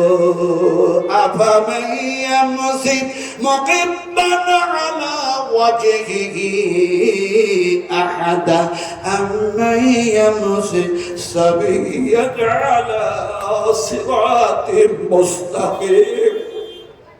আল্লাহ, এই আল্লাহ তুমি গফুরুর রহিম, তুমি রহমান রহিম। উম্মাহাতুল মুমিনিন মাঈশা সিদ্দিকা রাদিয়াল্লাহু তাআলা আনহা রাসূল আকরাম সাল্লাল্লাহু আলাইহি ওয়াসাল্লামকে বলছেন, ইয়া রাসূলুল্লাহ, যে মানুষগুলি পায়ের উপরে ভর দিয়ে সারাটা জীবন চলল, কিয়ামতের মাঠে বেআমলকারীদেরকে কি আল্লাহ পাক উল্টায় কি হাঁটায় দিতে পারবেন? রাসূলুল্লাহ সাল্লাল্লাহু আলাইহি ওয়াসাল্লাম বললেন, আয়েশা, কিয়ামতের মাঠটাতে আল্লাহর হুকুম ছাড়া কোনো মানুষের হুকুম চলবে না। বেআমল মানুষগুলিকে আল্লাহ পাক যেন চেহারার উপরে, ঠোঁটের উপরে, মুখের উপরে ভর দিয়ে যেন হাঁটা দিবেন, চালা দিবেন। জিজ্ঞেস করেছি আপনাদের, হুকুম চলবে কিয়ামতের মাঠে কার? হুকুম কার চলবে? আরো জোরে বলতে হবে। ইয়াউমা লা তামলিকু নাফসুন লিনাফসিন শাইআ ওয়া লা আমরু ইয়াউমাইযিন লিল্লাহ। কোন মানুষের কোন উপকারে আসবে না আল্লাহর হুকুম ছাড়া। সেই দিন কাউরে হুকুম চলবে না। সুবহানাল্লাহ। কথা বলতেছিলাম কি, আল্লাহ পাক বলছেন, পাগলেরা পাগলামি করো না, জ্ঞান দিয়েছি, ওমা উতিতুম মিনাল ইলমি ইল্লা কলিলা। যত মানুষ জ্ঞান দিয়েছে, পাগলামি করছো। হুয়াল্লাযী জাআলাস শামসা জিয়াআন ওয়াল কামারা নূরান ওয়া কাদ্দারাহু মানাযিলা লিতা'লামু আদাদাস সিনিনা ওয়াল হিসাবা মা খালাকাল্লাহু ইল্লা যালিকা ইল্লা বিল হক ইউফাসসিলুল আয়াতি লিকাওমি ইয়ালামুন। আল্লাহ পাক পাগলদের জবাব দিচ্ছে। আপনারা বিরক্ত হন না তো? কেন বারবার আমি জিজ্ঞেস করছি বলুন তো? আবার পরে পরে শেখুল হাদিস আমাদের সঙ্গ সাথী, আলহামদুলিল্লাহ, ওনারও দাড়িগুলো পেকে সাদা হয়ে গেছে, আমারও পেকে সাদা হয়ে গেছে। আচ্ছা, দাড়ি পাকলো কিসে? এই কিসে পেকেছে? একটু জোরে বলুন, দাড়ি কিসে পেকেছে? এই তো বুঝেন না বলে বললেন এই কথা। যদি আমরা বুঝতাম তাহলে এই কথা বলতাম। উম্মাহাতুল মুমিনিন আয়েশা সিদ্দিকা রাদিয়াল্লাহু তাআলা আনহা তিনি বলছেন, ইয়া রাসূলুল্লাহ, বুঝি আপনার বয়সের কারণে দাড়িগুলি পেকে সাদা হয়ে গেল, বয়সের কারণে মাথার চুলগুলি যেন পেকে গেছে, সাদা হয়ে গেছে। রাসূলুল্লাহ বলেন, লা লা লা লা না না আয়েশা, বয়সের কারণে আমার মাথার চুল দাড়িগুলো পেকে সাদা হয়ে যায় নাই, বরং আমার মাথার চুল দাড়ি পেকে সাদা হয়েছে কিয়ামতের চিন্তা করতে করতে। হাই হাই, কথা বলতেছিলাম, আমার পরে আসবেন সেই একজন শেখুল হাদিস, তিনি বুখারী শরীফ পড়াচ্ছেন আলহামদুলিল্লাহ দীর্ঘ বছর ধরে। কথা বলছি না, তিনি যাতে আসবেন তাড়াতাড়ি, তাই আমি খুব তাড়াহুড়ো করে বক্তব্য রাখছি। আলহামদুলিল্লাহ, আমি যে আয়াতগুলি পরিবেশন করছি আপনাদের সামনে, যদি তার সঠিকভাবে তাফসীর করা যায়, তাফসীরের কাছে, তাফসীর হুসাইনি, তাফসীরুল কোরআন, তাফসীর মধুর কোরআন, তাফসীর হাসানুল বয়ান, তাফসীর দোকান, তাফসীর কাসাব, এছাড়া আরো অনেক তাফসীর আছে। বিভিন্ন তাফসীরকারকেরা বিভিন্ন ভাবে তাফসীর করেছেন। সমস্ত তাফসীরগুলি একত্রিত করে যদি বার করা যায়, সুরে সাদাকের ওয়াক্ত হয়ে যাবে। তারপরও যেন মজমুন অসম্পূর্ণ থেকে যাবে, আনকমপ্লিট থেকে যাবে। আল্লাহ সুবহানাহু ওয়া তাআলা কথা কখনো শেষ হয়? আচ্ছা, আমি একটু কথা বলি। আপনারা যারা বসে আছেন, পুরুষ মানুষ বসে থাকেন, পুরুষ মানুষের খাওয়ার পরে খাবার এখনো বেশি আসে। আমার মা বোনদের উদ্দেশ্যে বলছি, আপনারা যান, আপনারা ঈদগাহে, ভালো রাস্তা, আপনারা গিয়ে খাবার খেয়ে আসেন। যান, খাবারগুলো নষ্ট না করে আপনাদের বলছি, আপনারা খাবার খেয়ে আসার পরে আবার আপনারা বসে যান ইনশাআল্লাহ। আমার মা বোনদের বলছি, আপনারাও যান, খেয়ে আসেন, খাবার খেয়ে আসার পরে আবার বসেন, জালসা শুনবেন, ফজর পর্যন্ত জালসা চলবে ইনশাআল্লাহ। মা মা কারে বলে? মা মা কারে বলে? মা বলে বললেন, মা বোনেরা খাবার খেয়ে আসো, আবার এসে বসবে, আবার ওয়াজ শুনবেন, ফজর পর্যন্ত চলবে। মা কারে বলে? এই মা কারে বলে? একজন সাহাবী যেন জিহাদের কাতারে দাঁড়িয়ে আছেন, মুঝে মঞ্জুর নেই है कि मैं तेरे शिकायत करूं, बात यही से बात निकल आती है तो मैं क्या करूं। কুলের কথা খুলে বলার ইচ্ছা করে না, একটি কথা বলতে গিয়ে আরেকটি হাদিস মনে পড়ে যাচ্ছে, রিমোট নিয়েছি বা কন্ট্রোল করতে পারছি না। একজন সাহাবী যেন কাতারে দাঁড়ায়, এটা কে দিল কি ভাই? সোনার জিনিস নাকি? সোনার জিনিস কোন মা যেন নাক থেকে খুলে দিয়ে দিয়েছে, এটা রাখো। তারপরে 100 টাকা দিয়েছে, এটা আলহামদুলিল্লাহ একসাথে দিয়েছে। আমি কিন্তু দোয়া এখনো দিতে পারছি না, ইনশাআল্লাহ দোয়া দেবো। যে দোয়াটা বিশ্বনবী দিয়েছেন সেই দোয়াটা বুখারী শরীফের মধ্যে কোট হয়েছে, আমি সেই দোয়াটা অবশ্যই মুসাফির আলাদা আপনাদের ইনশাআল্লাহ ইনশাআল্লাহ। মহিদুল ইসলাম 500 টাকা দিয়েছে, খুব ইয়াতিম ছেলে, এই 500 টাকা। আমাদের মহিদুল ইসলাম এই মাদ্রাসার ছাত্র, এই ছেলেটা খুব গরিব ইয়াতিম, আমার ওখানে বসে বসে কাঁদছিল। যখন ছেলেটা একেবারে হাফ পেন্ট পড়া ছেলে এই মোহাম্মদপুরে, আলহামদুলিল্লাহ ওখানকার ছেলে মেয়ে বুড়ো যুবক সব আমাকে এতটাই রেসপেক্ট করেন, আলহামদুলিল্লাহ সব আলহামদুলিল্লাহ।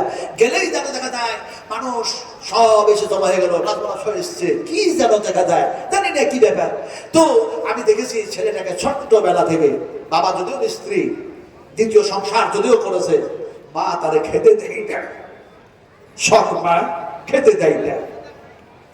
আজকে কান্না করছে, আমি বললাম কেঁদো না, সহ্য করো, ধৈর্য ধরো, সবর করো, মায়ের জন্য দোয়া করো, তুমি তুলবা, তুমি স্টুডেন্ট।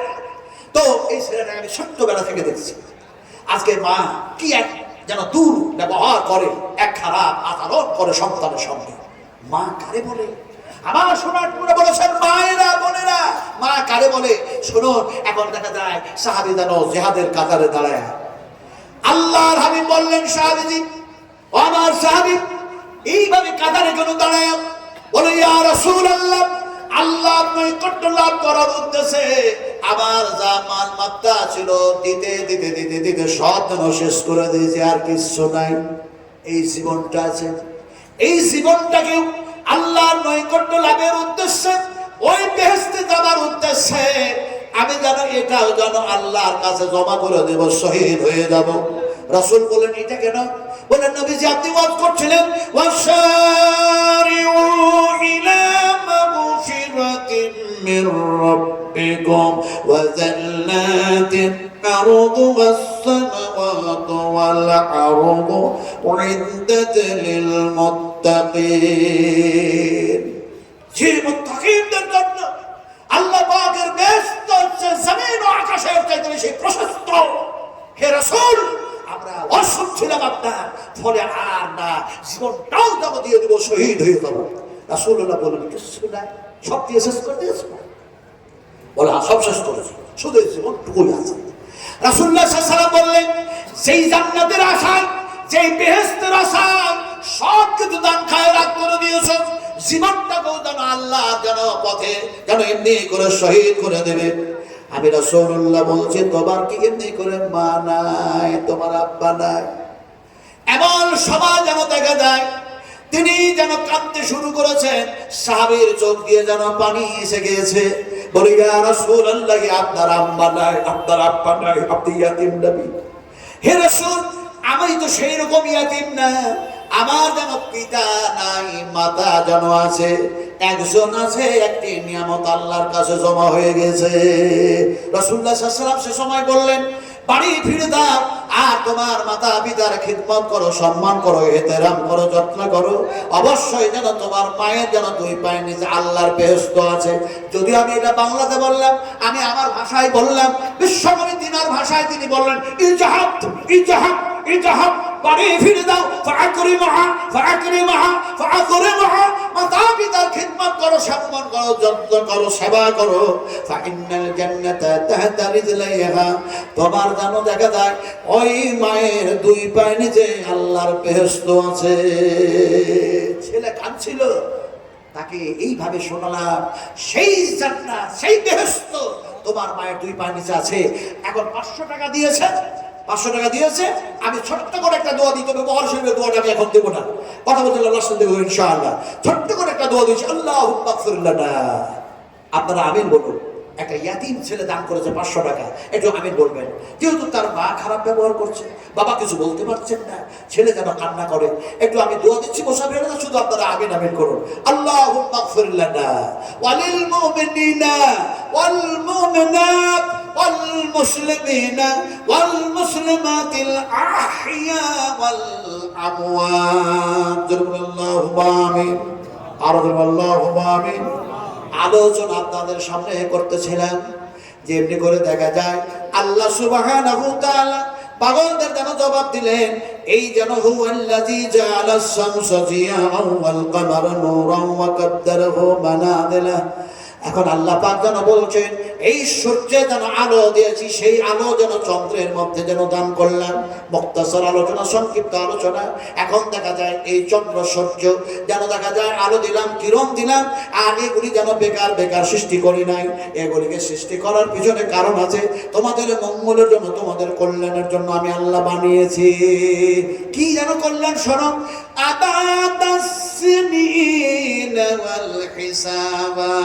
গ্যাস বানাবার জন্য নয়, মোবাইলের পার্টস বানাবার জন্য নয়।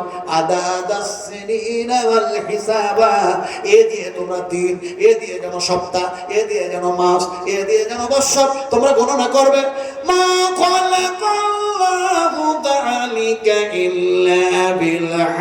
এগুলিকে বেকার বেকার বানাই নাই, বিশ্ব মানবের কল্যাণের জন্য বানিয়েছি। ইউফাসসিরুল আয়া, এগুলি যেন হচ্ছে আমার যেন নিদর্শন বলি। এই নিদর্শন বলিগুলি দেখো আর আমি আর এক আল্লাহর গোলামি করো। আমরা কয় এক আল্লাহর গোলামি করবো? কয় আল্লাহ? একটু জোরে বলুন, কয় আল্লাহ? ওই পাগলেরা তা বুঝছে না, তারা যেন বলছে there is no God, কোন ঈশ্বর নাই, কেউ নাই, কেউ সষ্টা নাই, সব অপরি হয়। আমি সে কথা না বললেই হয়, কথা বলতেছিলাম। এখন যে কথাগুলি ইনশাআল্লাহ, সুবহানাল্লাহ, সব কিছু কোরআনের মধ্যে যে আসলো, এই কোরআন কত পারা। আমি এতক্ষণ পর্যন্ত ভূমিকা রাখলাম, ভূমিকাটা অনেক লম্বা হয়ে গেল, অনেক লম্বা হয়ে গেল, কিছু মনে করবেন না। এবার ওয়াজ শুরু করছি, জিজ্ঞেস করতে চাইছি, আপনাদেরকে বলেছি যে কোরআনের মধ্যে সব কিছু আছে। কোরআন কত পারা? আসতে বলছে কেন? একটু জোরে বলুন না। 30 পারা বললেন তো গুণা কতটা হলো? যেটাই মুখ দিয়ে বলি, শুধু মুখ দিয়ে বলা হয় না, যেমনি আপনি কোরআন বলে দিলেন, যেমনি আপনি সাল্লাল্লাহু আলাইহি ওয়াসাল্লাম বলে দিলেন, যেমন আপনি সুবহানাল্লাহ পড়ে নিলেন, সঙ্গে সঙ্গে যেন দেখা যায় ফেরেশতা যেন ডান দিকে বাম দিকে আছে, দেখা যায় সেই ফেরেশতা যেন লেখে নিল, যেরকম সুবহানাল্লাহ। ইয ইয়াতালাক্কাল মুতালাকিয়ান আনিল ইয়ামিন ওয়া আনিস শিমালি ক্বাইদ মা ইয়ালফিযু মিন কাওলিন ইল্লা লাদাইহি রাকিবুন আতীদ। সব লিখে দে, একটু জোরে লেখা দেন তো, বলে ফেরেশতারাকে কোরআন কত পারা? 30 পারা কোরআন। এই 30 পারা কোরআনটা আপনি পড়তে যাচ্ছেন, পড়তে গিয়ে যখন কোরআনটা খুলছেন, সর্বপ্রথম কোন শব্দ পাবেন দেখে বলতে পারবেন না। যেহেতু এটা মাদ্রাসার জালসা না, যার জন্য আমাকে সেইভাবে ওয়াজ করতে হচ্ছে আজকে। বলুন, কোরআন আপনি যখন খুললেন তখন সর্বপ্রথম কি পাবেন? হ্যাঁ, বিসমিল্লাহির রাহমানির রহিম। আমি কিন্তু এর তাফসীর করতে গিয়ে ওই হাদিসটা শোনাবো না যা বুখারী শরীফের মধ্যে এসেছে। ওই যে একটি যেন মহিলাকে স্বামী বলল, তোমার পেটে যে সন্তান আছে, এই সন্তানকে মাদ্রাসায় দিও, ইত্যাদি ইত্যাদি। আমি কিন্তু ওই কথা, আমি ওই তাফসীর করতে যাবো না। শুধু আপনাদেরকে বুঝাচ্ছি যে কোরআনটা খুললাম, পেলাম কি? বিসমিল্লাহির রাহমানির রহিম। আমরা সবাই মিলে পড়ে জোরে সরে বলুন, বিসমিল্লাহির রাহমানির রহিম। শব্দটা হলো বিসমিল্লাহির রহমানির রহিম, কিন্তু একটা অক্ষর পেলাম, সেই অক্ষরটি হচ্ছে বা। এবার কোরআনটা পড়তে পড়তে গিয়ে আবার যেন একটি শব্দ পাঠ করলাম, মিনাল জিন্নাতি ওয়ান নাস। শব্দ হয়ে গেল নাস, কিন্তু দেখা যায় ওখানে একটা যেন অক্ষর পাওয়া গেছে লাস্টে যেন সিন। এখন বা আর সিনকে যদি যুক্ত করা হয় তাহলে হয়ে যাবে যেন উচ্চারণ বাস। আর বাস শব্দটা যখন কমপ্লিট হয়ে গেল, আল্লাহ সুবহানাহু ওয়া তাআলা বলেন, বিশ্ব মানবের কল্যাণের জন্য 30 পারা কোরআন আমি যথেষ্ট করে দিলাম। কোরআন যথেষ্ট হয়ে গেল না, আল্লাহ পাক বলছেন আমি যথেষ্ট করে দিলাম, এরপরে আর কোন পুস্তকের প্রয়োজন নাই। বিশ্বনবী মুহাম্মদ রাসূলুল্লাহ সাল্লাল্লাহু আলাইহি সাল্লামের অনেক নামের মধ্যে কোরআনের মধ্যে একটা নাম এসেছে সাহিবে রাসূল। সুবহানাল্লাহ।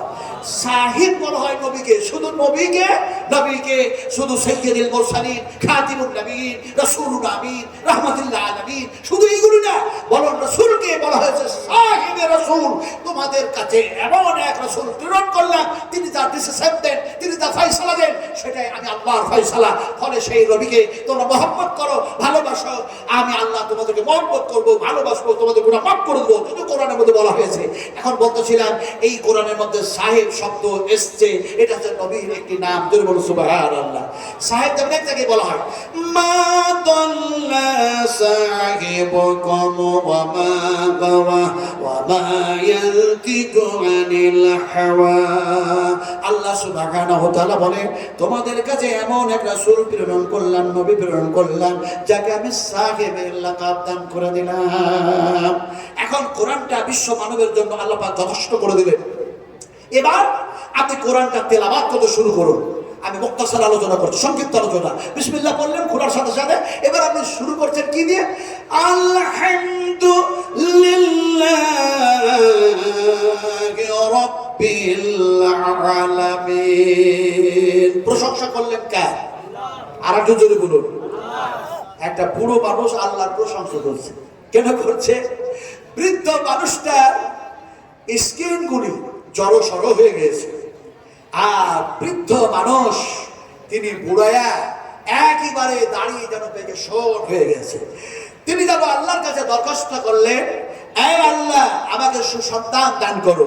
এখন তিনার সেই বুড়ো মানুষের যেন দোয়া কবুল হয়ে গেল। এখন প্রশংসা সেই বুড়ো করবে কে? হ্যাঁ, বুড়ো মানুষ বুঝে না, আপনি বুড়ো মানুষটাকে বুঝায়, তারপরে ওখানে বল, তাহলে বুঝতে পারবে কি কোন বুড়োর দোয়া কবুল হলো। এখন বুড়ো মানুষটা বুঝুন, একটা বুড়ো মানুষ, একটা বৃদ্ধ মানুষ, এই বৃদ্ধ মানুষটা ঘাড়ে নিয়েছে নাঙল, ঘাড়ে নিয়েছে হাল। হাল বলেন না নাঙল বলেন আপনারা? দুটাই বলেন তো। কবি বলেছে জয়নাল ধরে হাল, অবিনাশ হ্যাঁ কাটে ঘাস। কবি বলছে সর্বনাশ। আরে প্রথমে জয়নালের নাম আসলো আর ঘাস কাটে অবিনাশ। এই তো কবিতা রচনা করা ভুল হয়ে গেছে। ও এখন নতুন করে কবিতা তৈরি করলো, আই কম বাই কম, রেলগাড়ি ছোট ঝপ পাপিছিল আলুর কম, হাট্টি বাটি টিপ তারা মাঠে পারে ডিপ, তাদের খারাপ দুটো সেই। আর কি কি জানো বললো? পিতা মাতা জিজ্ঞেস করছে কি পড়ে আসলে কেউ শুনি মাস্টারের কাছে, বলছে কে জানি হাট্টি বাটি টিম তারা মাঠে মাঠে ডিম, তাদের খারাপ দুটো সেই, শুধু ডিম ডিম ডিম। আমরা কিছুই বুঝলাম না। এখন ডিমতে কিসের ডিম মাস্টারও বুঝে না, ছাত্রও বুঝে না, কিন্তু কবিতা রচনা হয়ে গেছে। আমি আপনাদেরকে কোরআনের বাইরে ওয়াজ করছি না। হাল নাওল আমালে সালেহ, ভালো কাজ করার পরে, নেকি সঞ্চয় করার পরে, যখন আপনারাকে আল্লাহ পাক বেহেশতের মধ্যে রাখবেন, তখন জান্নাতি মানুষগুলি বলবে আমাকে হাল বাও, আমাকে গরু দাও, আমাকে নাগল দাও, জমি দাও, ইত্যাদি ইত্যাদি। আমি সেই ওয়াজ নেই বা করলাম। আসলে বুঝতে চাচ্ছি, এক বুড়ো, এক বৃদ্ধ মানুষ একটা নাগল নিয়েছে, হাল নিয়েছে ঘাড়ে, দুইটা গরু নিয়েছে, জোয়ান চাপায়া চাষ করার জন্য জমিতে যাচ্ছে। এখন ডাকায় হাঁকায় নিয়ে গেছে, যে চাষ করতে শুরু করেছে। চাষ করতে করতে করতে করতে করতে করতে বৃদ্ধ মানুষটা কষ্ট এত হয়, সেই বৃদ্ধ মানুষটা বলে, আমি যাদের জন্য এত কষ্ট করে দুনিয়া করছি, হাল বুয়াচ্ছি, দেখি তো আমার রিলেটিভের মধ্যে, রিলেশনের মানুষের মধ্যে আমার কেউ খোঁজ নেয় কিনা, আমার বেটা, আমার মেয়ে, আমার পোতা, আমার পতি, আমার নাতিন, যাদের জন্য এত কষ্ট করে দুনিয়া করছে, এরা খোঁজ নেয় কিনা দেখি তো। পিছন দিকে তাকায় দেখছে তো দেখা যায় কেউ নাই। বুড়ো আফসোস করে বলল, হাই হায় হাই হায়, যাদের জন্য এত কষ্ট করে দুনিয়া করছি, তারা আমার জন্য কেউ খাবার আনলো না, পানি আনলো না, খোঁজ রাখে না, খবর রাখে না। এই বলে আবার যেন নাঙলটা চালাচ্ছে। ইতিমধ্যে বলে দেখি তো, বিলম্ব হলো, কিন্তু এবার কেউ এসছে কিনা। পিছন দিকে দেখে যে একটা সুন্দরী রূপসী তরুণী এক যুবতী দাঁড়ায় আছে। এখন তাকে দেখে বুড়ো মানুষটা জিজ্ঞেস করলেন, তুমি তো আমার কেউ না, রিলেটিভের মধ্যে তুমি তো কেউ না, তুমি দাঁড়িয়ে দাঁড়িয়ে কি দেখো? আমার কি দেখো? সুন্দরী রূপসী তরুণী মহিলা যেন বলছে, বুড়ো, বৃদ্ধ হয়ে গেছো, বুড়ো হয়ে গেছো, এখনো দুনিয়া করার শখ শেষ হয় নাই, শুধু হাল বইয়ে যাচ্ছ। এমন সময় দেখা যায় বৃদ্ধ মানুষ তার কথা শুনে যেন নাঙল টাঙল ছেড়ে দিল, সুন্দরী রূপসী তরুণীর কাছে যেন চলে আসলো। এসে যেন বলে, সুন্দরী রূপসী তরুণী যুবতী মহিলা, তুমি যখন আমার প্রতি এত মায়া দেখিয়েছো, আর আমার যেন দেখা যায় কষ্ট দেখে তুমি দাঁড়ায় দাঁড়ায় এই দৃশ্য দেখে বললে, বুড়ো, তোমার যেন দুনিয়া করতে এখনো শখ হয়, দুনিয়া করতে এখনো ইচ্ছা হয়, তুমি যখন এতটাই দয়া আর মায়া দেখায় আমার চাষ করা দেখতে এসেছিলে, আমি আর চাষ করবো না, আমি তোমারে বিয়ে করবো, তোমারে বিয়ে করবো। সুন্দরী রূপসী তরুণী বলছে আমি বিয়ে করতে রাজি আছি, চলো কাজীর কাছে চলো। কাজী হলো ইয়ং তরুণ, কাজীর কাছে গেছে। কাজীকে গিয়ে বলল সব কথা। কাজী বলছে এই বৃদ্ধ মানুষ, এই সুন্দরী রূপসী তরুণী মহিলা তুমি সৌন্দর্য বজায় রাখতে পারবা না। কাজী বলছে আমি বিয়ে করবো। এখন শুরু হয়ে গেল ঝগড়া। ঝগড়ার কথা কোরআনে আছে না?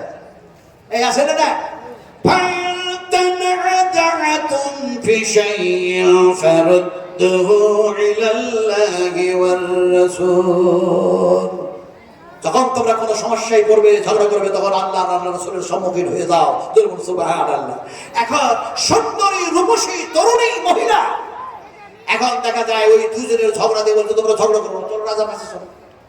রাজা যা ফায়সালা দেবে, রাজার কাছে গেছে, রাজাকে সব ঘটনা শোনালো। রাজা শেষ পর্যন্ত বললো এই বৃদ্ধ মানুষ তুমি কত বিঘা জমির মালিক? বুড়ো বলছে তোমাকে কর দিই, খাজনা দিই, তুমি কি জানো না কত বিঘা জমির মালিক? আমি 110 বিঘা জমির মালিক।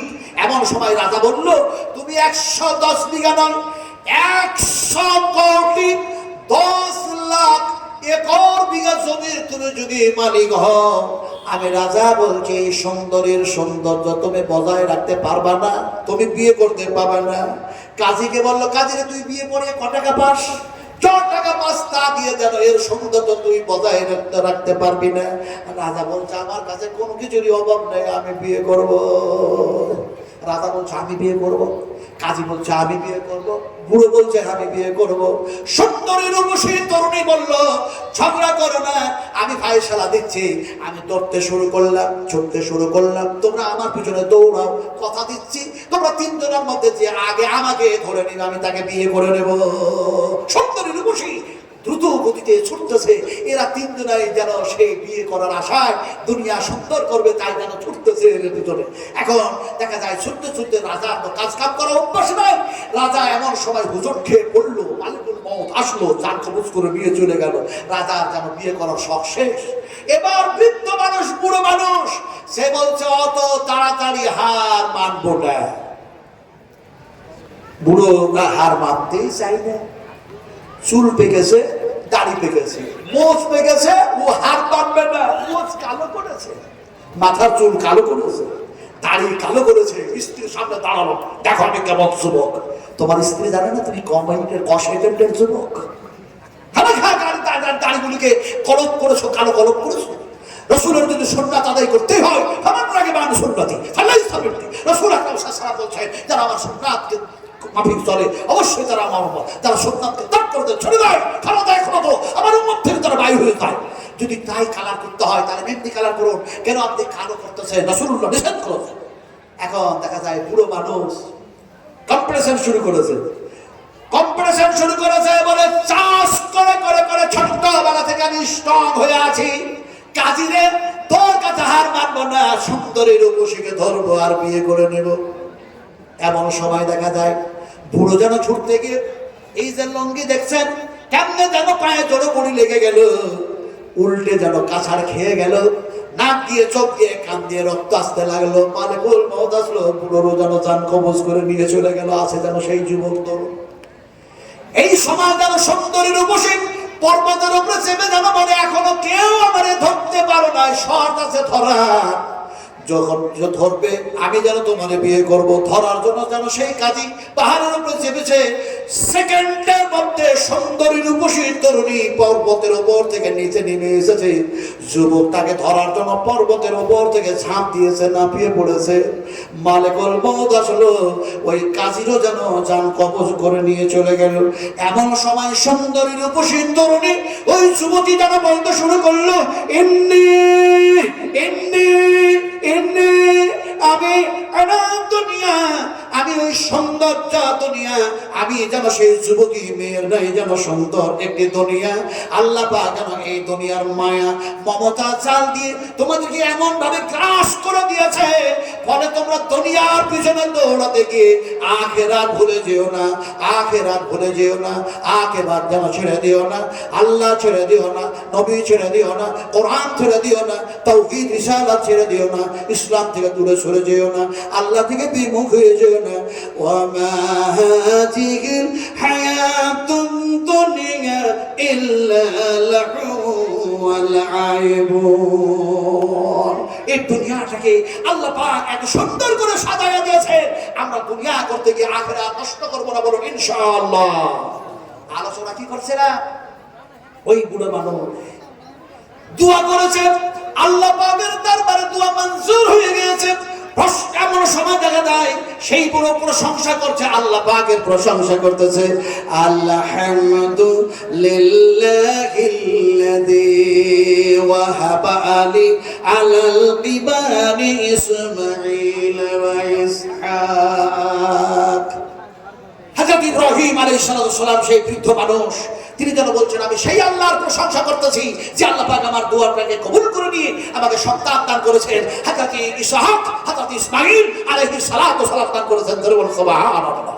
আমার ভাইরা, আমার মায়েরা, আমার বোনেরা, আমার সোনার টুকরা, আমি আপনাদেরকে বোঝাচ্ছিলাম প্রশংসা করতে হবে কেবলমাত্র এক আল্লাহ। কোরআন খুললেন, পেয়ে গেলেন, কোরআন তেলাওয়াত করতে গিয়ে কি করলেন, আলহামদুলিল্লাহি রাব্বিল আলামিন।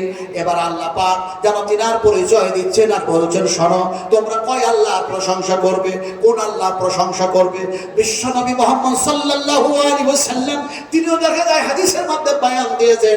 আমি অত কথা বলতে পারবো না, সময় তো ততটাই নেই, কথাটা বলতেছিলাম। এখন আল্লাহ তিনার পরিচয় দিচ্ছেন, তোমরা কোন আল্লাহর প্রশংসা করবে। আল্লাহ কোরআনের মধ্যে থেকে আলোচনা করছেন কিভাবে, الحمد رب السماوات ورب الأرض رب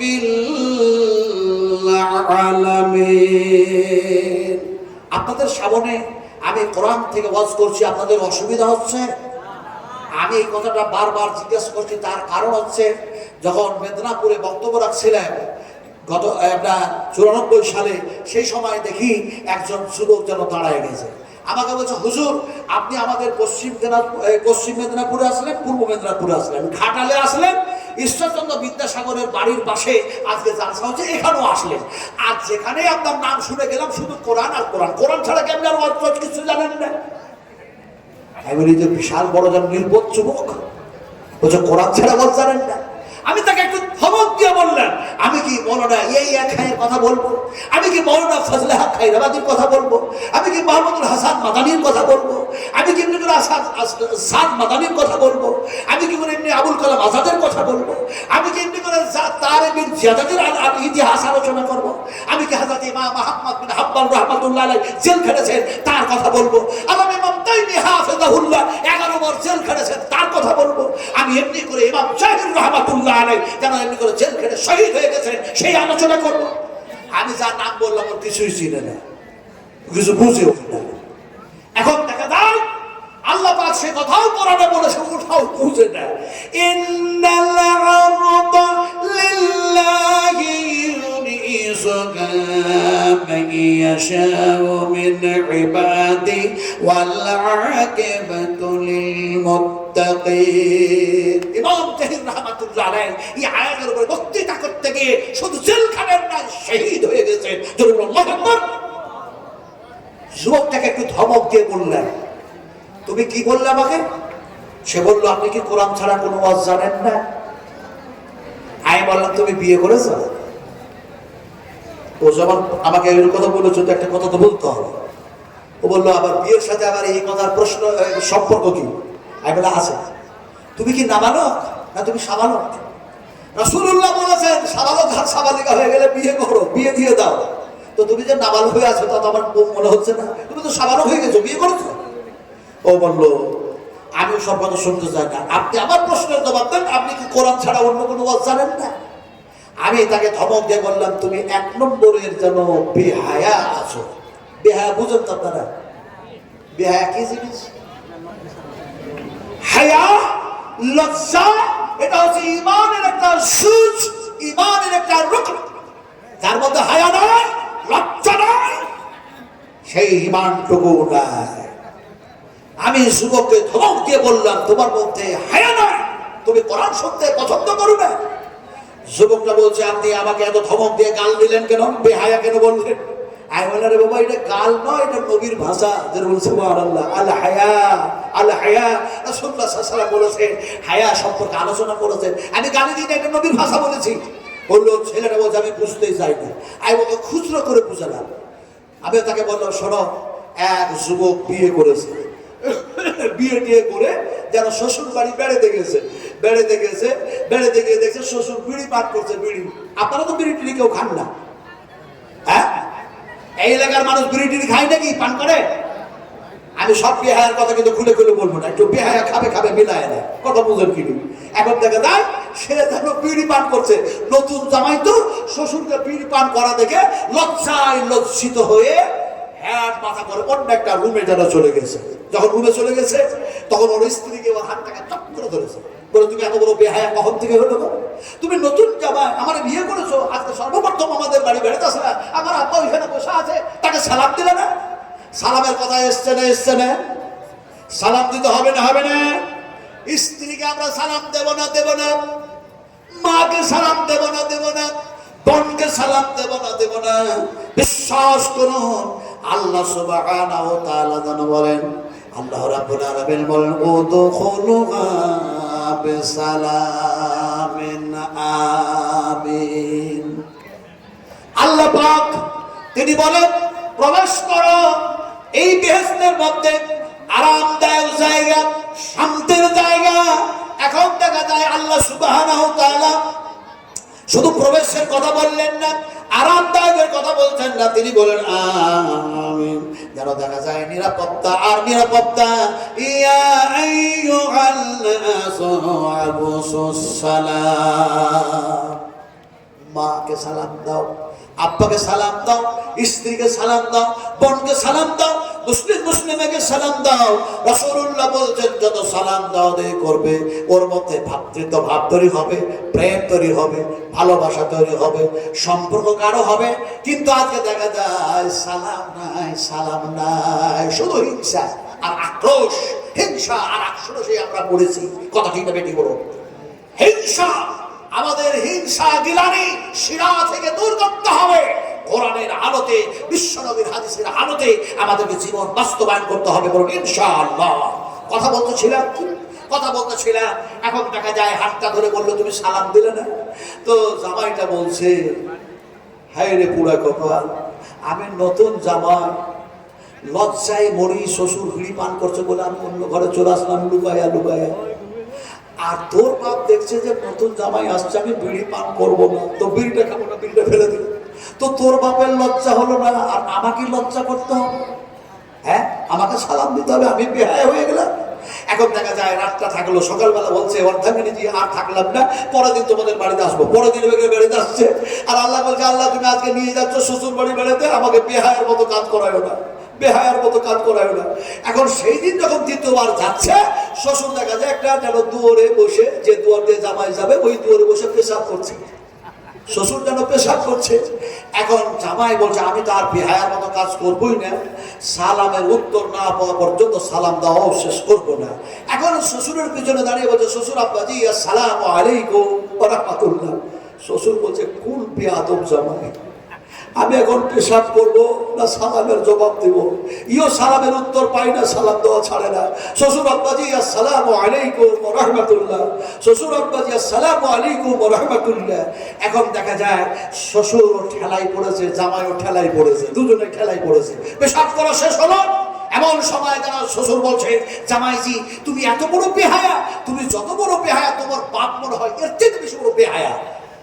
জামাই বলছে, আর ঝগড়া না করে থাকবো না, নতুন জামাই হয়ে থাকবো না, ঝগড়া করবোই, ছাড়বো না। শ্বশুরকে বলে, শ্বশুর আব্বাজি প্রথম দিন আসলাম তো আপনি বিড়ি পান করছিলেন, আজকে যদি আসলাম তো আপনি পেশাব করলেন, তারপরে দেখা যায় পেশাব করার পরে বুলুকটুকু ধরলেন না, পানিটাও নিলেন না। তা আমার বাপ বড় বেহায়া না আপনি বড় বেহায়া? এরকম মানুষ আছে না, পেশাব করে পানি নেই না, আছে না? আমি আপনাদেরকে শুধু ঘটনা শোনাই না, যুক্তি দেখাই না, এর মধ্যে আছে শিক্ষা, এর মধ্যে আছে শিক্ষা। পেশাব করার পরে আমাদের পানি নিতে হবে না, কলম ধরতে হবে না। এখন কথাটা বলতেছিলাম, ওই যুবকটাকে মেদিনীপুরে বললাম, তুমি ওর মতো বেহায়া, কোরআন বুঝো না। যদি কোরআন বুঝতাম তাহলে পরে কোরআনের উপরে জীবনটা, জিন্দগিটা আমি পরিচালিত করতাম। আল্লাহ সুবহানাহু ওয়া তাআলা তাই বলছে আমি আল্লাহর পরিচয় দিচ্ছি, তোমরা কোন আল্লাহর প্রশংসা করবা? বলুন সুবহানাল্লাহ। ফালিল্লাহিল হামদু রাব্বিস সামাওয়াতি রাব্বিল ওয়া রাব্বিল আরদি রাব্বিল আলামিন। আমি ওই আল্লাহ, সেই আল্লাহ, যে আল্লাহ রব্বিস সামাওয়াত, আমি আকাশের স্রষ্টা, ফলে তোমরা সেই আল্লাহর প্রশংসা করো। ওয়া রাব্বিল আরদ, আল্লাহ যেন মানুষের মনের শব্দ দূর করছে। যেগুলো কবুল, অনেক মা আছে, অনেক বোন আছে, অনেক ভাই আছে, অনেক বাবাজি আছে, ওরা অনেক সময় বলে, সবাই না, অনেক সময় কিছু মানুষ এরকম বলে ওপরওয়ালা একজন আছে সব দেখছে। কথা বলে না, বলে না, এই বলে না, বলে না, এ হচ্ছে মস্ত বড় শিরকিয়াত লফজ। ইন্না শিরকা লা যুলমুন আযীম। আল্লাহ পাক বলছেন খবরদার আমি আল্লাহর সঙ্গে শিরক করো না। শিরক হচ্ছে সবচেয়ে বড় গুনাহ। সবচেয়ে বড় গুনাহর নাম বলুন।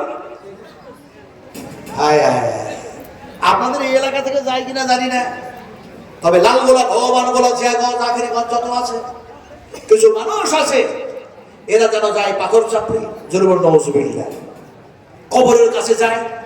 ওই আমার শিউরি, আপনার বোলপুর শান্তিনিকেতন, আমি এখন যে জায়গায় গিয়ে বাড়ি করেছি, শুধু বাড়ি করি নাই, আলহামদুলিল্লাহ একটা শিক্ষা প্রতিষ্ঠানের সঙ্গে আমি যুক্ত। যে মাদ্রাসায় মওলানা আব্দুল শামীম সাহেব হাফেজাহুল্লাহ থাকতেন, আপনারা মওলানা আব্দুল শামীম সাহেবের নাম শুনেছেন না? অনেকেই দেখেছেন তো নাকি? আরে এখানে এসেছেন, আলহামদুলিল্লাহ, শুভ আলহামদুলিল্লাহ। শেষ পর্যন্ত তিনি কিষানগঞ্জ আপনার যেন আল মাহাদ, সেখানেও যেন গেলেন, যখন আব্দুল মাতিন সালাফি সাহেব যখন ওখানে সেরেছিলেন। আবার ভাইরা, তো সেই মাদ্রাসার সঙ্গে আমি এখন যেন খাদেম, কথা বুঝেন কি নেই, আলহামদুলিল্লাহ। বিস্তারিত আমি সময় নষ্ট করতে চাইছি না, কথাটা বলতেছিলাম যে সেই পাথর চাপড়ি সেখানে যেন আছে। কত বড় এরা মানুষ, যেন আল্লাহর বিরুদ্ধে তারা যেন শিরক করে, সেখানে যেন যায়। জরুর নওজুবিল্লাহ, জরুর আস্তাগফিরুল্লাহ। আচ্ছা বলুন তো, আমরা কবরের কাছে, গাছের কাছে গিয়ে চাইবো না আল্লাহর কাছে চাইবো? কার কাছে চাইবো বলুন? আর একটু জোরে বলতে হবে। যেনারা অপরে শিক্ষিত মানুষ বসে আছেন, একটু কি জোরে বলা যায় না? আমরা চাইবো কার কাছে? আরো দেবো, কার কাছে?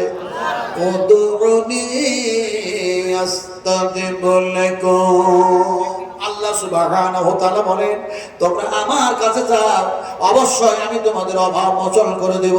তোমরা আমাকে ডাকো, তোমাদের ডাকে সাড়া দেব। তোমরা আমার কাছে ক্ষমা চাও, তোমাদের জিন্দেগির গুনাহ আমি আল্লাহ মাফ করে দেব। চাইবো কার কাছে? নাদান মানুষ শিরক করতেছে, জুলম করতেছে, অন্যায় করতেছে, অত্যাচার করতেছে, অনাচার করতেছে, অবিচার করতেছে। এই মানুষগুলি কিয়ামতের মাঠে বড়ই লজ্জিত হবে, লাঞ্ছিত হবে, ঘৃণিত হবে, পদদলিত হবে, লাঞ্ছনা গঞ্জনার তারা পাত্র হবে। সেদিন আল্লাহ সুবহানাহু ওয়া তাআলা তাদেরকে ছেড়ে দেবেন না। ছেড়ে দাও, বুঝুন তো? হ্যাঁ হ্যাঁ হ্যাঁ, বুঝুন, ভালো করে বুঝুন। আগে পূজার কথাই বলছে। ফেরাউন মানুষ জবা করেছে, সন্তান হত্যা করেছে, ইত্যাদি ইত্যাদি। এখন ফেরাউন দেখছে আমি তো শুধু রব দাবি করেছি, কিন্তু আল্লাহ তো এরকম বলেননি। আল্লাহ যেন বলছেন আমি হচ্ছি রব্বুল আলামিন, আমি সমস্ত ভূমণ্ডলের রব। এখন অন্যায় করার পরে গোপন ভাবে অন্ধকার রাত্রে যেন ক্ষমা চাইছে, চোখের পানি টানি দেখে, ডাকা হাঁকা দেখে আল্লাহ যেন ক্ষমা করে দেন। আবার অন্যায় করেছে, আবার ক্ষমা চাইছে, আবার অন্যায় করেছে, আবার ক্ষমা চাইছে। এখন দেখা যায়, এখন এই করতে করতে সরাসরি হযরতে মুসা আলাইহিস সালাতু সালামকে যেন ধরবে, আর তার প্রতি যারা ঈমান এনেছে তার আগে ধরবে।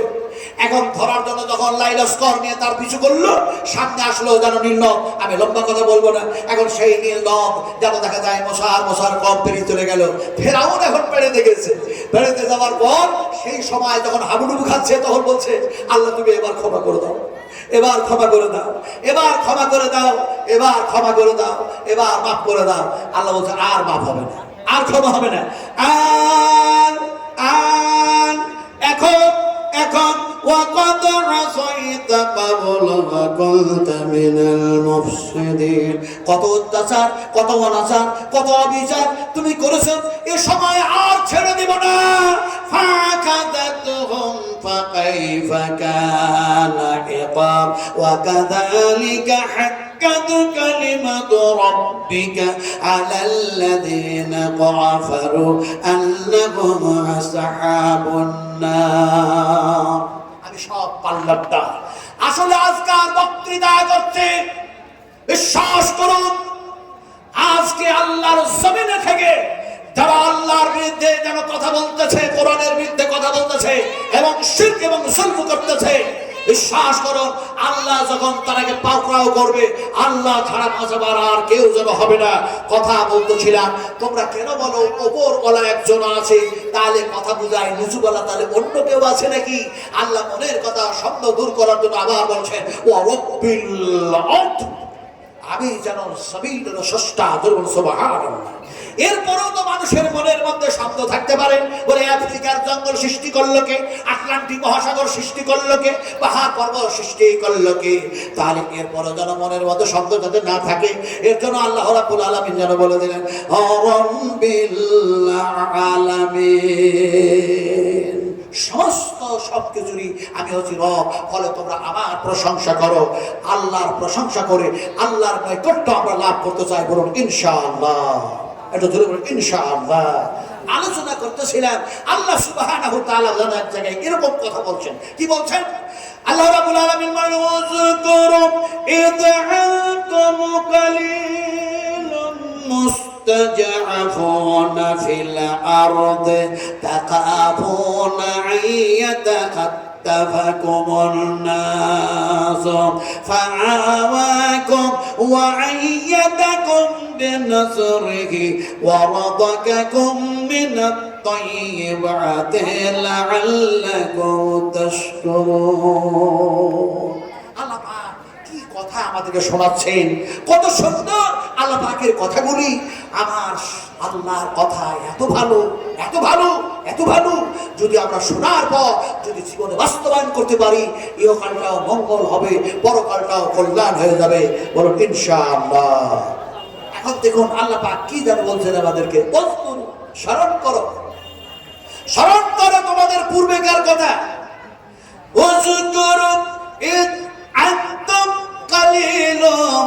তোমরা ছিলে যেন সংখ্যায় কম। আজকে আমরা বলুন মুসলমান সংখ্যায় কম না বেশি? একটু জোরে বলুন, আমরা কি সংখ্যায় দেখা যায় বেশি না কম? আল্লাহ পাক বলছেন স্মরণ করো তোমাদের পূর্বেকার কথা, তোমরা সংখ্যায় যেন কম ছিলে। বিশ্ব নবী মুহাম্মদ রাসূলুল্লাহ সাল্লাল্লাহু আলাইহি ওয়াসাল্লাম ছাড়া এক আল্লাহকে সিজদা করার মতো যেন আর কোনো মানুষ নাই, এত সংখ্যায় কম। বিশ্ব নবী মুহাম্মদ রাসূলুল্লাহ সাল্লাল্লাহু আলাইহি ওয়াসাল্লাম যে সময় যেন দেখা যায় গারে সুরের মধ্যে যেন আছেন, সেই সময় দেখা যায় হযরত আবু বকর সিদ্দিক রাদিয়াল্লাহু তাআলা আনহু আর বিশ্ব নবী যেন আছে না, সেই সময়তে যেন দেখা যায় আল্লাহ পাক বলেন স্মরণ করো ওই জায়গার কথা যে জায়গায় তোমরা সংখ্যায় কম ছিলে। আজকে আধুনিক যুগে, আজকে যান্ত্রিক সভ্যতার যুগে মুসলমানকে বলা হয় এরা হলো সংখ্যালঘু, এরা হলো সংখ্যালঘু। বলছে না, বলছে না, বলো, বলছে না, বলছে না। আল্লাহ পাক আপনাদেরকে কি শোনাচ্ছেন একটু ভালো করে সুন্দর ঠান্ডা মেজাজে জ্ঞান দিয়ে আমরা বোঝার চেষ্টা করি, অবশ্যই আমাদের লাভ হবে ইনশাআল্লাহ। এখন দেখা যায় আল্লাহ পাক বলছেন সংখ্যায় তোমরা যখন কম ছিলে তোমাদের অবস্থাটা কি ছিল? তাকাফুনা আইয়াতাকাত্তাফাকুমুন নাস, তোমরা জানো ভয়ে ভয়ে ভয়ে ভয়ে ভয়ভীত হয়ে তোমরা এই জমিনে বসবাস করতে। কোন সময় কে জানি কাফের বেঈমানেরা আমাদের অত্যাচার করে নাকি, অনাচার করে নাকি, অবিচার করে নাকি, আমাদের হাত পায়ে দড়ি পড়ায় নাকি, কোমরে দড়ি পড়ায় নাকি, পায়ে দড়ি পড়ায় নাকি, এমনি করে আমাদের লড় স্টিম চলে নাকি।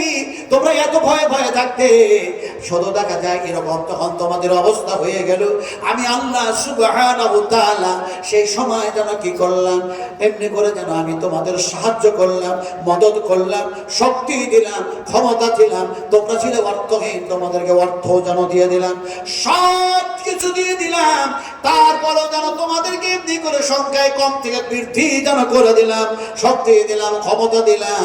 এমনি করে দেখা যায়, এমনি করে যেন দেখা যায় অর্থহীন ছিল অর্থও দিয়ে দিলাম।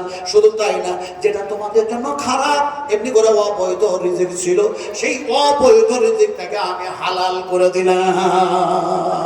সুবহানাল্লাহ। আইয়াদাকাদ্দাফাকুমুন নাস ফাআওয়াকুম ওয়া আইয়াদাকুম। আল্লাহ রাব্বুল আলামিন বলছেন এমনি করে শব্দ দিলাম, তারপরে ওয়ারাযাকাকুম মিনাত তাইয়্যিবাতি লাআল্লাকুম তাশকুরুন। এরপরও কি তোমরা নাশকরি করবে? এবার আপনাদেরকে তাফসীর করে একটু ভালো করে ছোট্ট করে একটা ঘটনা শোনাই। বিশ্ব নবী মুহাম্মদ রাসূলুল্লাহ সাল্লাল্লাহু আলাইহি ওয়াসাল্লাম তার সাহাবায়ে কেরামদেরকে শোনাচ্ছেন। বলুন সুবহানাল্লাহ। সাহাবায়ে কেরামরা বসে আছেন। আরে আপনারা যেমন বসে আছেন, আপনারা যেমন বসে আছেন, ঘুম নষ্ট করেছেন, বিছানা ত্যাগ করেছেন, আরাম আরাম ত্যাগ করেছেন, নবীর মহব্বতে কোরআন শুনছেন, আল্লাহ পাকের কথাগুলি শুনতেছেন, নবীর হাদিস শুনতেছেন। এখন দেখা যায় সাহাবা কেরামরা শুনতেছেন, রাসূলুল্লাহ বলছেন, আল্লাহর হাবিব বলছেন, ও সাহাবীরা তোমাদেরকে আমি কিছু কথা শোনাই, শোনো। আমার পূর্বে অনেক নবী এসেছেন, আমার পূর্বে অনেক রাসূল আল্লাহ পাক পাঠাচ্ছেন, পয়গম্বরদেরকে প্রেরণ করেছেন। তার মধ্যে এমন একজন নবী তার কওমকে বলল, তার উম্মতদেরকে বলল, কি বলল? সাহাবীরা শুনতেছেন, চাতক পাখি নাই, রাসূল আজকে কি কথা বলেন, অন্যদিন তো জিহাদের কথা বলেন, অন্যদিন তো জাহান্নামের কথা বলেন, অন্যদিন তো জান্নাতের কথা বলেন, অন্যদিন তো কবরের কথা বলেন, অন্যদিন তো কবরের ফিতনার কথা বলেন। ফিতনা বুঝি তো ভাই? রাসূলুল্লাহ বলেছেন কবরের মধ্যে আযাব আছে, কবরের মধ্যে ফিতনা আছে, জাহান্নামের মধ্যেও যেন আযাব আছে, জাহান্নামের মধ্যে যেন ফিতনা আছে। রাসূলুল্লাহ সাল্লাল্লাহু আলাইহি ওয়াসাল্লাম যেন দেখা যায় এই ফিতনা থেকে, আযাব থেকে বাঁচার জন্য সাহাবীদেরকে শিখালেন, আল্লাহুম্মা ইন্নী আউযু বিকা মিন ফিতনাতিন নার ওয়া আউযু বিকা মিন আযাবিন নার ওয়া আউযু বিকা মিন ফিতনাতিল কবর ওয়া আউযু বিকা মিন আযাবিল কবর ওয়া আউযু বিকা মিন ফিতনাতিল গনি, গনি কে মানে হলো ধনী, ওয়া আউযু বিকা মিন ফিতনাতিল ফকির, তার মানে দরিদ্র সহায় গরীব, ওয়া আউযু বিকা মিন ফিতনাতিল মাসিহিদ দাজ্জাল। এখন সাহাবীরা শুনছিলেন কি? সাহাবীদেরকে শোনাচ্ছেন আমার পূর্বে এক নবী, তিনার উম্মতদেরকে তিনি বললেন, শোনো, আল্লাহর পক্ষ থেকে অর্ডার হয়েছে জিহাদের ময়দানে যেতে হবে, তোমরা কি যাওয়ার জন্য প্রস্তুত? ওয়ারাযাকাকুম মিনাত তাইয়্যিবাতি লাআল্লাকুম তাশকুরুন। কিভাবে অবৈধ রিজিকটাকে আল্লাহ পাক বৈধতে পরিণত করছেন তার আগে আগে বলবো, রাত্রি অনেক বেশি হয়েছে, আপনারা যারা বসে আছেন আমি বলেছি বুখারী শরীফ থেকে একটা দোয়া দেবো। আর আমি একজন খাসসার গুনাহগার মানুষ, যদি আপনারা বেশি নয় 10টা মানুষ, কোনো মা, কোনো বোন, কোনো খালা, কোনো আব্বা, কোনো কাকু, কোনো ডাক্তার, কোনো মাস্টার, কোনো ব্যবসায়িক, কোনো ব্যবসায়িক, কোনো এমনি করে দেখা যায় কৃষক, চাষি, যদি 10টা মানুষ একটি করে 1000 টাকা যদি দিতেন আপনারা, অথবা 1000 সমতুল্য কোনো আনাজ, কোনো ফসল দিতেন এই মাদ্রাসায়, শুধু নিয়তটা করুন, দেওয়ার পূর্বে আল্লাহ আপনাকে দেখি নেয়, আয় আল্লাহ আপনার নবী দেখি নেয়, আমরা জান্নাত দেখি নেয়, শুধু তোমার কথাগুলি শুনছি, নবীর কথা শুনছি, তাই নবীর মাদ্রাসা বানাবার জন্য 1000 টাকা দিলাম, নবীর হাতের পানি পান করে বেহেশত লাভ করব এই আশায়। এই নিয়তটা করে কি একজন কোন মার্তে মুজাহিদ বলবেন যে আমি 1000 টাকা দিচ্ছি? ইনশাআল্লাহ তার জন্য, তার মায়ের জন্য, তার আব্বার জন্য, তার আলা ওলাদের জন্য আমি খাস করে একটা দোয়া দেবো, যে দোয়া রাসূলুল্লাহ সাল্লাল্লাহু আলাইহি ওয়াসাল্লাম দিয়েছেন, যা বুখারী শরীফের মধ্যে এসেছে। 1000 টাকা, বেশি চাই না, বেশি চাই না। 10টা মানুষ একটি করে 1000 টাকা দিবেন, পারবেন দিতে? কোন মা, কোন আম্মাজান, কোন আব্বাজান, কোন তরুণ, কোন যুবক, যে যুবকেরা এক সময়, হ্যাঁ আল্লাহ বারাকাল্লাহ জাযাকুমুল্লাহ খাইরান জাযা আহসানাল জাযা, হ্যাঁ এটা মাদ্রাসা, আর এটা হাদিয়া, কথা বুঝেন কি? এরকমটাই হয়। রাসূলের কাছে হাদিয়া এসছে না, রাসূলের কাছে হাদিয়া এসছে না, বুখারী শরীফে হাদিস, রাসূল আকরাম সাল্লাল্লাহু আলাইহি ওয়াসাল্লাম বলেন, ও সাহাবীরা, আমার পূর্বে যত নবী এসেছেন সমস্ত নবীরা ছাগলের যেন রাখাল ছিলেন, ছাগল আল্লাহ চড়া করাচ্ছেন। কোন সাহাবী জিজ্ঞেস করেন, ইয়া রাসূলুল্লাহ, আপনি কি ছাগল চড়িয়েছেন? রাসূলুল্লাহ বলেন, আমিও কিছুদিন ছাগল ছাগল চড়িয়েছি। তার সাথে সাথে রাসূল বললেন, আমি ছাগলের পায়া খেতে খুব পছন্দ করি। জোরে বলুন সুবহানাল্লাহ। রাসূলের কাছে ছাগলের গোশত এসেছিল না, কিন্তু বিষ মাখানো। এটা নবী সত্য না এ নবী মিথ্যা? আপনাকে জিজ্ঞেস করেছিলাম আল্লাহর কথা সত্য না মিথ্যা? এই তোরা কথা বলুন, আল্লাহর কথা সত্য না মিথ্যা? সত্য কথা বলা ভালো না মিথ্যা কথা বলা ভালো? আর একটু জোরে বলুন। চাওয়ালা কেটলেওয়ালা বলছে হাতের তালি বাজাও, তালি বাজাও, করোনা হবে না। কত বড় কাজ, কত বড় কাজ। তারপরেও ভ্যাকসিনের প্রয়োজন হলো। ইয়াকু কাদিবাল ফালাইহি কাদিবুহু ওয়া ইয়াকু সাদিকান ইউসিবুকুম বা'দুল্লাযী ইয়াঈদুকুম ইন্নাল্লাহা লা ইয়াহদি মান হুয়া মুশরিফুন কাযযাব। আল্লাহ পাক বলেন, যারা সীমা লঙ্ঘনকারী হয়, যারা সীমা অতিক্রমকারী হয়, আর যারা মিথ্যাবাদী হয়, এমনি করে আমি আল্লাহ তারাকে হেদায়েত করি না। হায় হায়, কি অবস্থা, কি অবস্থা! কথা বলছিলাম যে রাসূল আকরাম সাল্লাল্লাহু আলাইহি ওয়াসাল্লাম তিনি শোনাচ্ছেন, অত্যন্ত সহিহ হাদিস বয়ান করছেন, বিশ্বাস করুন। রাসূলুল্লাহ সাল্লাল্লাহু আলাইহি ওয়াসাল্লাম তার সাহাবীদেরকে তিনি শোনাচ্ছেন। ফলে আমি চেয়েছি ঘটনাটা শোনাবার আগে আগে অবৈধ রিজিকটা আল্লাহ পাক কিভাবে বৈধ করছেন, হালাল করছেন, সে আমি তাফসীর সেই ঘটনা বলতে যাচ্ছি। তার আগে আগে আমি চেয়েছি 10টা মানুষ একজন হয়েছে মাদ্রাসার সেক্রেটারি, মাদ্রাসার ক্যাশিয়ার, মাদ্রাসার মেম্বার, মাদ্রাসার সহকর্মী। আমরা যারা এসছি জালসা শোনার জন্য, তারা একটু এরকম করুন যে একটা লাট্টু মার্কা লুঙ্গি, একটা ইসমাইল মার্কা লুঙ্গি কিনতে গিয়ে কত টাকা লাগে? খায়রুল ইসলাম ভাই আবার সোনার টুকরা তিনি যেন দিয়েছেন 1000। 2 জন হলো, বাকি আছেন কয়জন? 10 জনের মধ্যে 8 জন। দিন, আপনারা দিন কেউ দেরি করবেন না। যদি দেরি করেন তাহলে পরে রাসূল বললেন ভালো কাজে দেরি করো না, তাড়াতাড়ি করো, তবে শয়তানি কাজ, তাড়াতাড়ি কাজ, তাড়াহুড়ো কাজ শয়তানি কাজ। আবার রাসূল এটাও বলেছেন, কিন্তু ভালো কাজে দেরি করো না, রাসূল এটা বলেছেন। ফলে 2 জন হয়েছে, আলহামদুলিল্লাহ। 3 নম্বরের একটা মানুষ, ও যুবকেরা, আমার সোনার টুকরারা, আমার মায়েরা, আমার বোনেরা, কথা বলছিলাম 3 নম্বরে একটা মানুষ যদি ফরজ নামাজ মাগরিবের পড়েন, তাহলে সেই মাগরিবের ফরজ নামাজ হচ্ছে বিজর 3 রাকাত। যদি আপনি বেতর নামাজ পড়েন, তাও 1 রাকাত, তাও 3 রাকাত, তাও বিজর। ফলে আল্লাহ নবী বলেন, বিজরকে মহব্বত করে একটা আল্লাহর পেয়ারা বান্দা উঠে বলবেন না যে 1000 টাকা দিচ্ছি বিজর, বলুন ইনশাআল্লাহ। কাছে নাই, লেখায়া দেন, লেখায়া দেন, লেখায়া দেন, লেখায়া দেন। রাসূলুল্লাহ সাল্লাল্লাহু আলাইহি ওয়াসাল্লাম বলছেন, তুমি যখন ভালো কাজের নিয়ত করো, আল্লাহ পাক অবশ্যই তোমাকে নেকি প্রদান করে। আর ওটা যখন পূর্ণ করে দাও, আল্লাহ সুবহানাহু ওয়া তাআলার কাছে নেকির কোনো অভাব নাই। আল্লাহ পাক তোমাকে যতটা মন চায় দিয়ে দেয়। ফলে 3 নম্বরে আরেকটা মানুষ, ইনশাআল্লাহ বলুন, বলুন 3 নম্বরের একজন মানুষ, আলহামদুলিল্লাহ, আমার সোনার টুকরা যেন বসেছিলেন, তাও যেন তিনি উঠে আসলেন। 3 নম্বরটাও হলো, 3 নম্বরটা হলো 4র্থ নম্বরের একজন 1000। 4র্থ নম্বরে আর একটা মানুষ, যদি জোহরের ফরজ নামাজ 4 রাকাত ফরজ হয়, ঈশার নামাজ যদি 4 রাকাত ফরজ হয়, আসরের নামাজ যদি 4 রাকাত ফরজ নামাজ হয়, কিয়ামতের মাঠে জিজ্ঞাসা করা হবে কি কারণে, কোন পাপের কারণে, কোন গুনার কারণে তোমরা জাহান্নামের মধ্যে এসেছো।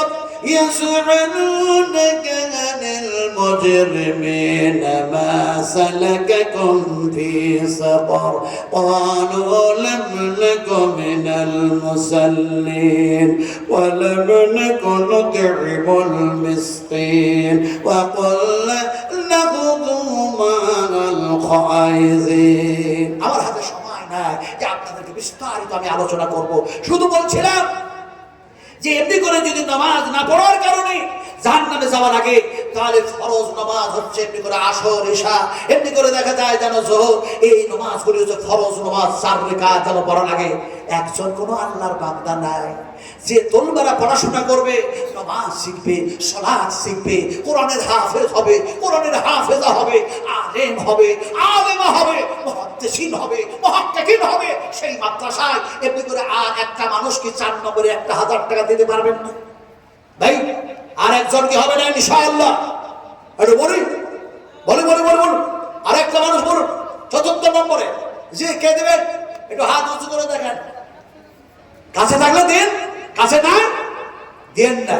নামটা লিখে দেন। আমার নাম আব্দুল সত্তার, আমি আব্দুল গফফার, আমি আব্দুল রাজ্জাক, আমি আব্দুল ফাত্তাহ। আমি যেন আল্লাহর সেই বান্দা, আমি যেন বিশ্বনবী মুহাম্মদ রাসূলুল্লাহ সাল্লাল্লাহু আলাইহি ওয়াসাল্লাম বলেছেন সেই দিন আল্লাহর আরশের ছায়া ছাড়া আর কিছু থাকবে না। আল্লাহ সেই কিয়ামতের মাঠে তোমার আরশের ছায়ার আশায় আমি 1000 টাকা দিচ্ছি। আলহামদুলিল্লাহ, আলহামদুলিল্লাহ, সুবহান আলহামদুলিল্লাহ। চেয়েছে 2000 টাকা। ও আলহামদুলিল্লাহ, আল্লাহর বান্দার কাছে আগেই যেন তিনি লিখিয়ে দিয়েছেন, তারপরেও তিনি 2000 টাকা দিয়েছেন। আলহামদুলিল্লাহ বলুন, একটু বলুন আলহামদুলিল্লাহ। আপনারা কি যে কৃপণ মানুষ, একটু জোরে বলুন আলহামদুলিল্লাহ। তাহলে এখানে আছে 3টা, এই হলো 5টা, এই 4টা, এই হলো যেন 5টা, 5 জন হলো। এখন আপনাদের এই 5,000 টাকা হলো। 6 নম্বরের একটা মানুষ বলো, আমি চেয়েছি 10টা মানুষ। বিশ্বাস করুন, টোপ দিই না, ধোকা দিই না, ধোকাবাজি করো না। রাসূলুল্লাহ ওই যে মদিনায় গেলেন আর গমের মধ্যে হাত বললেন আর বললেন এরকমটা কেন, সেই ধোকা দিই না। বুখারী শরীফ থেকে সেই দোয়া দেব ইনশাআল্লাহ। বিশ্বাস করুন 10টা পূর্ণ হয়ে গেলে। তবে এই 5,000 হয়েছে। 6 নম্বরের একটা মানুষ বলুন। আবার বলছি মা বোনদের উদ্দেশ্যে যে আপনারা খাবারের জন্য যারা এখনো বাকি আছেন যান, খাবার খেয়ে আসেন। যারা হয়তো লজ্জা করছে, লজ্জা নয়, খাবার আছে, অনেক খাবার আছে, যান খেয়ে আসেন। আল্লাহ পাক আপনাদেরকে এখানে বসে রেখেছেন, খাবারের জন্য বারবার অনুরোধ জানাচ্ছেন এই মাদ্রাসার সদর। আল্লাহ পাক বলছেন ইয়া আইয়ুহান নাস উযকুরু নি'মাতাল্লাহ, হে মানুষ সকল আমার নিয়ামতগুলি স্মরণ করো। কি কি তোমাদের নিয়ামত যেন প্রদান করেছি। এত নিয়ামত, এত নিয়ামত। আল্লাহ সুবহানাহু ওয়া তাআলা তিনি বলেন বান্দারে, বান্দারে আমি আল্লাহ যদি তোমাদের কাছে নিয়ামতের হিসাব চাই, হিসাব দিতে পারবে না। আল্লাহ রাব্বুল আলামিন বলেন সুম্মা লাতুসআলুন্না ইয়াওমা ইয়াদিল আনিন নাঈম। ফলে আল্লাহ পাক আমাদেরকে কত নিয়ামত দিয়েছে। ফলে আর একটা মানুষ বলুন না ভাই, আর একজন বলুন, তাহলে 6টা হবে ইনশাআল্লাহ। আর একটা মানুষ বলুন, আর একজন মারতে বোঝাই। আমার ভাইরা এখানে অনেক মানুষ আছে যারা পারেন। আলহামদুলিল্লাহ, হায়াকাল্লাহ, বারাকাল্লাহ, জাযাকুমুল্লাহ খাইরান জাযা। আল্লাহুম্মা ইগফির খাদাই কাবীরানা, আল্লাহুম্মা ইগফির খাদাই সাগীরানা, আল্লাহুম্মা ইগফির খাদাই জাহিরিনা, আল্লাহুম্মা ইগফির খাদাই বাতিনা, আল্লাহুম্মা ফাক্কিহনা ফিদ-দীন, আল্লাহুম্মা ইহদিনাস সিরাতাল মুস্তাকিম। তবে দোয়াটা আমি এখনো দিই নাই, 6টা হয়েছে। আর 1000 করে 4টা মানুষ, এই যে আর 1000 করে 4টা মানুষ। ভাই একটা করে 1000 টাকার 4টা মানুষ দেন, কি হবে না? হবে না? গরিব হয়ে যাবেন না, ফকির হয়ে যাবেন না, মিসকিন হয়ে যাবেন না। আল্লাহর ওয়াদা আছে। আল্লাহ সুবহানাহু ওয়া তাআলা তিনি যেন বলেন বান্দারে তোমরা যদি দাও আমি আল্লাহ ওয়াদা করছি শোনো তোমাদের সঙ্গে। ওয়াদাটা কি? আল্লাহর ওয়াদা হচ্ছে আমি আল্লাহ পাক তোমাদের যেন গুনাহ মাফ করে দেব, নেকির খাতায় নেকি বৃদ্ধি করে দেব, আর যেন দেখা যায় মালের মধ্যে বরকত দিয়ে দেব, রিজকে যেন বরকত দিয়ে দেব, আর যেন ওয়াদা করতেছি তোমাদের মান সম্মান আমি আল্লাহ বাড়ায় দেব। ইজ্জতের মালিককে, এই ইজ্জতের মালিককে, ইজ্জতের মালিককে, রিজক দেওয়ার মালিককে, রিজক বৃদ্ধি করার মালিককে, সেই আল্লাহর নবীর মাদ্রাসায় যদি এতক্ষণ আমরা পিছপা। ফলে আর একটা মানুষ ওই 4টা মানুষ বলিবা, একজন 500 করে দিয়েছেন, একজন 500 দিয়েছেন। যদি 1000 করে না হয় 500 করে দেন, আর 4টা মানুষ দেন, 10টা হতে হবে। 500 করে দেন ভাই, কি আশ্চর্য কথা। দেন দেন দেন। আল্লাহর হাবিব এলেন যাইদিন কাবা ঘরের পাকাবায়। আল্লাহর হাবিব এলেন যাইদিন কাবা পরে ফেরেশতা সব কে কে তোরা দেখবি আয়। হ্যাঁ বাবা, আরেকজন যেন দিয়েছেন 1000 টাকা। ভাই তাহলে হয়ে গেল, এমনি করে যেন বেশ কয়েকজন হয়ে গেছে আলহামদুলিল্লাহ। আর মাত্র 2টা মানুষ দেন ইনশাল্লাহ। 500 করে দেন, 500 করে আর 2জন দেন, 1000 করে হয় 2জন দেন, আর 500 করে দেন ইনশাল্লাহ, তাহলে হয়ে যাবে। দিন বা দিন যাত্রা করেন, দেরি করুন না। এত মানুষ, আপনারা যে আল্লাহ পাক কত ভালো আপনাদেরকে জ্ঞান দিয়েছে, চোখ কত সুন্দর, সিগেল সুরাত কত সুন্দর, আমাদেরকে সৃষ্টি করেছেন কে? এই কে সৃষ্টি করেছে? জি 500 টাকা করে দেবেন। কি নাম আপনার? মুরসালিন। আলহামদুলিল্লাহ, দেখেছেন ভাই 500 টাকা পরে দিয়ে দিলেন, 500 দিয়ে গেলেন, তার মানে 1000। আর লাস্টার একটা মানুষ, আলহামদুলিল্লাহ আলহামদুলিল্লাহ, আল্লাহ পাক কবুল করে দেন, আল্লাহ তুমি গ্রহণ করে নাও। এই রব্বে করিম ইয়া রাহমান রহিম, তোমার দরবারে কিছু চাই না, শুধু একটা চাই, তোমার রাহমান। আরেকজন আমার ভাই যেন এমনি করে 1000 টাকা দিয়ে গেলেন, 1000 টাকা দিয়ে গেলেন। আয় আল্লাহ, যারা রক্ত ঘামানো টাকা, রক্ত ঘামানো টাকা তোমার পথে খরচা করে, তুমি কি ওয়াদা করো নাই এরকম ভাবে? ইন্নাল্লাহ আস্তানা মিনাল মুমিনিনা আনফুসাহুম ওয়া আমওয়ালাহুম বিআন্না লাহুমুল জান্নাহ। মুমিনদের জান, মাল, রক্ত, মাংস, সমস্ত সবকিছু জান্নাতের বিনিময়ে আমি আল্লাহ ক্রয় করে নিলাম। সেই বেহেশতে যাওয়ার জন্য আয় আল্লাহ, তোমার বান্দারা এইভাবে টাকা যেন দেখা যায় 500 করে যেন টাকা দিয়েছে। আয় আল্লাহ, তুমি এনাদের দানকে কবুল করলেন। এই 20 টাকাও দিলা, এই 500 টাকাও দিলা, কথা বললেন কিনা আমার ভাইরা? আর একজন আসছেন আলহামদুলিল্লাহ। আচ্ছা বলছিলাম যে 500 করে যদি না হয়, আচ্ছা বলুন তো আপনারা যারা বসে আছেন 10টা করে টাকা দেবেন আমাকে? 10টা করে টাকা দেবেন? হ্যাঁ, এই 10টা করে টাকা দেন, 10টা করে টাকা দেন ভাই। হায় হায় হায়, 10 দিন। আমাদের মাদ্রাসার স্টুডেন্ট ছাত্রগুলো কোথায়? কয় কয় আমাদের মাদ্রাসার ছেলেগুলো কয়? যাও না। আচ্ছা আপনারা কি মনে মনে ভাবছেন যে মৌলানা এই 10টা টাকা নিয়ে আপনি কি করবেন? 10টা টাকা কি খুব বড় টাকা? এই 1000 2000 এর তুলনায়, 500 টাকার তুলনায় 10 টাকা কি জিনিস? 100 টাকা কি জিনিস? 50 টাকা কি জিনিস? কিতনি হিন কি ছোটি হো, এখানে দেন। 10 টাকা যদি না থাকে, 1টা টাকা থাকলেও চাদরে দেবেন। কাছে নাই, শুধু আল্লাহকে বলবেন, এই আল্লাহ দেওয়ার ইচ্ছা ছিল, কাছে নাই, তুমি সব জানো গায়েবী খবর, মাবুদ তুমি আমাকে নেকি থেকে বঞ্চিত করো না, এটা করে দেন। আর যদি থাকে ইনশাআল্লাহ দিবেন, কেউ বাদ থাকবেন না, একটি বা যুবক থাকবেন না। আচ্ছা এইদিকে মা বোনদের যাবে না, এই মা বোনদের যাবে না? ও মায়েরা, পাপড় কিনে কিনে সব পয়সা শেষ করে দিয়েছে।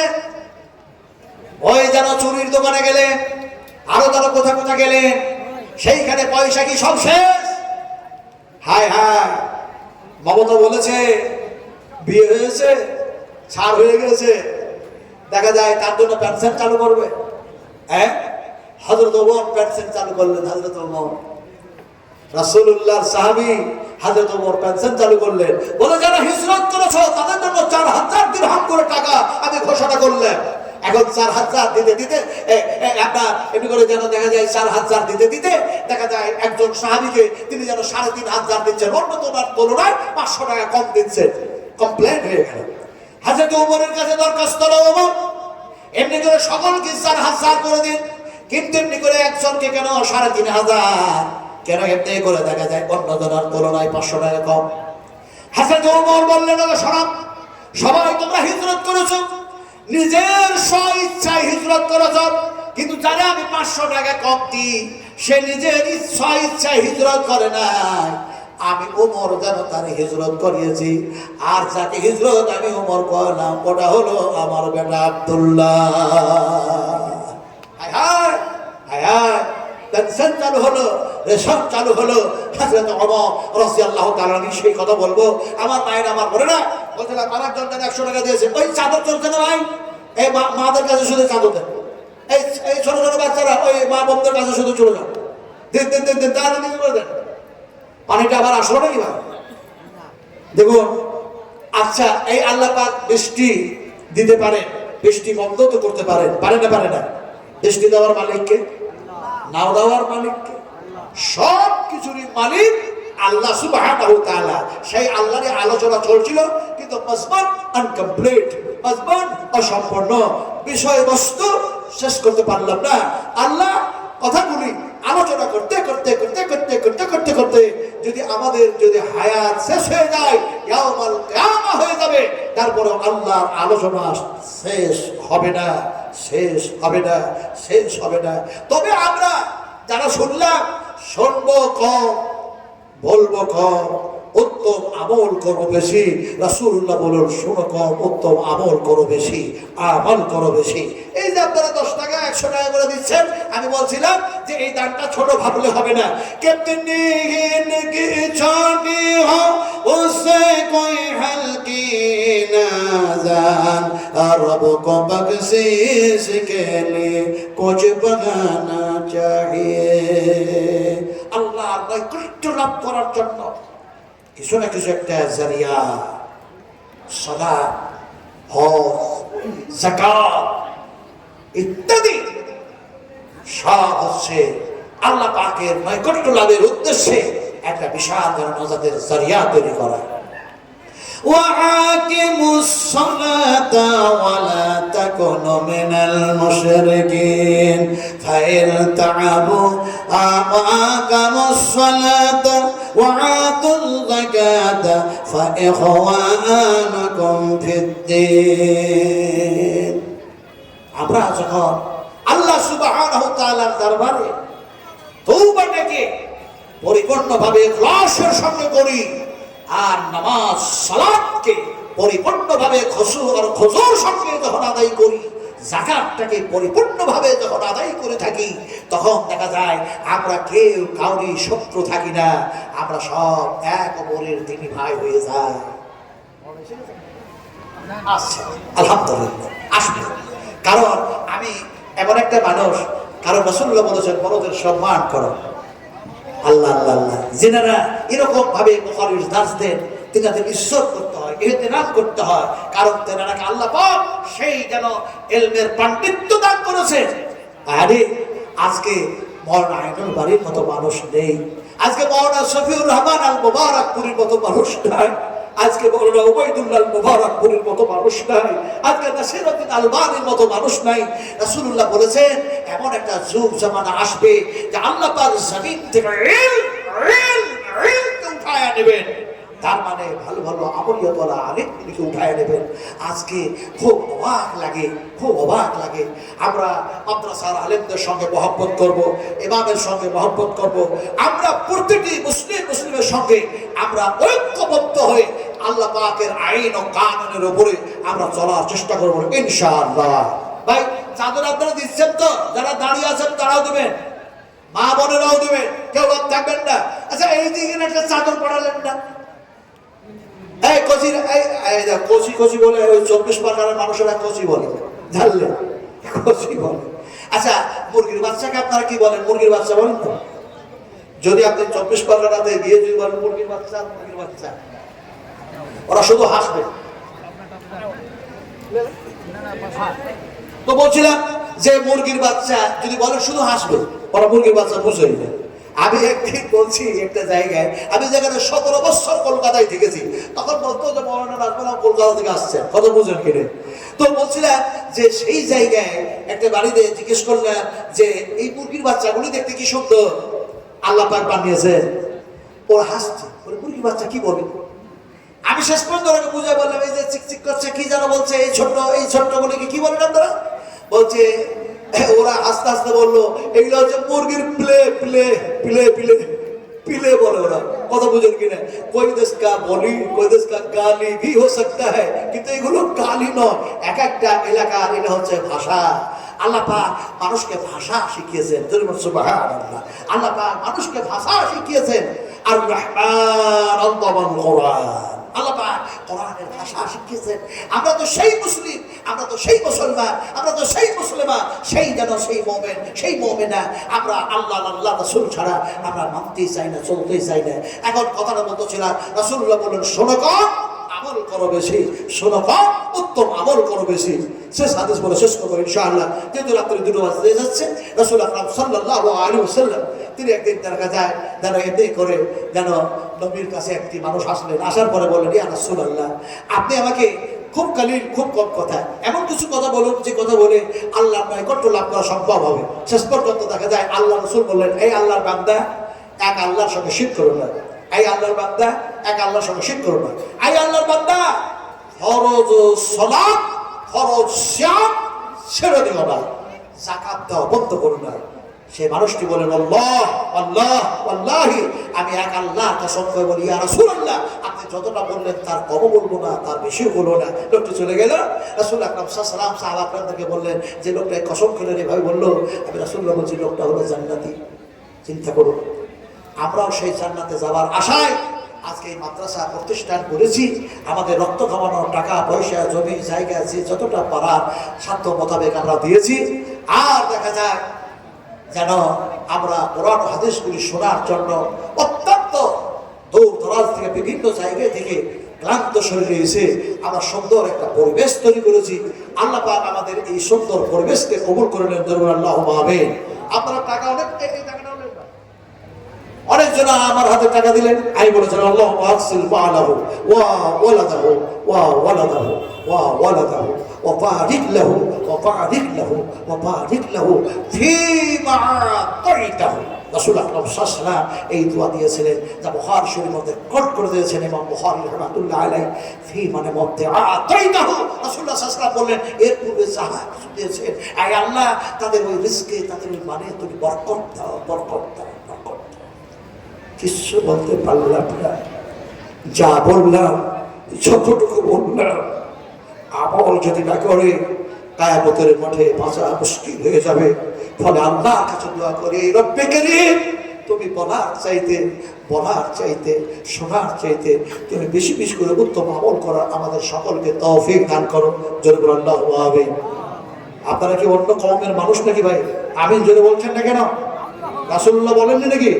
গায়রিল মাগদুবি আলাইহিম ওয়ালাদ-দাল্লিন।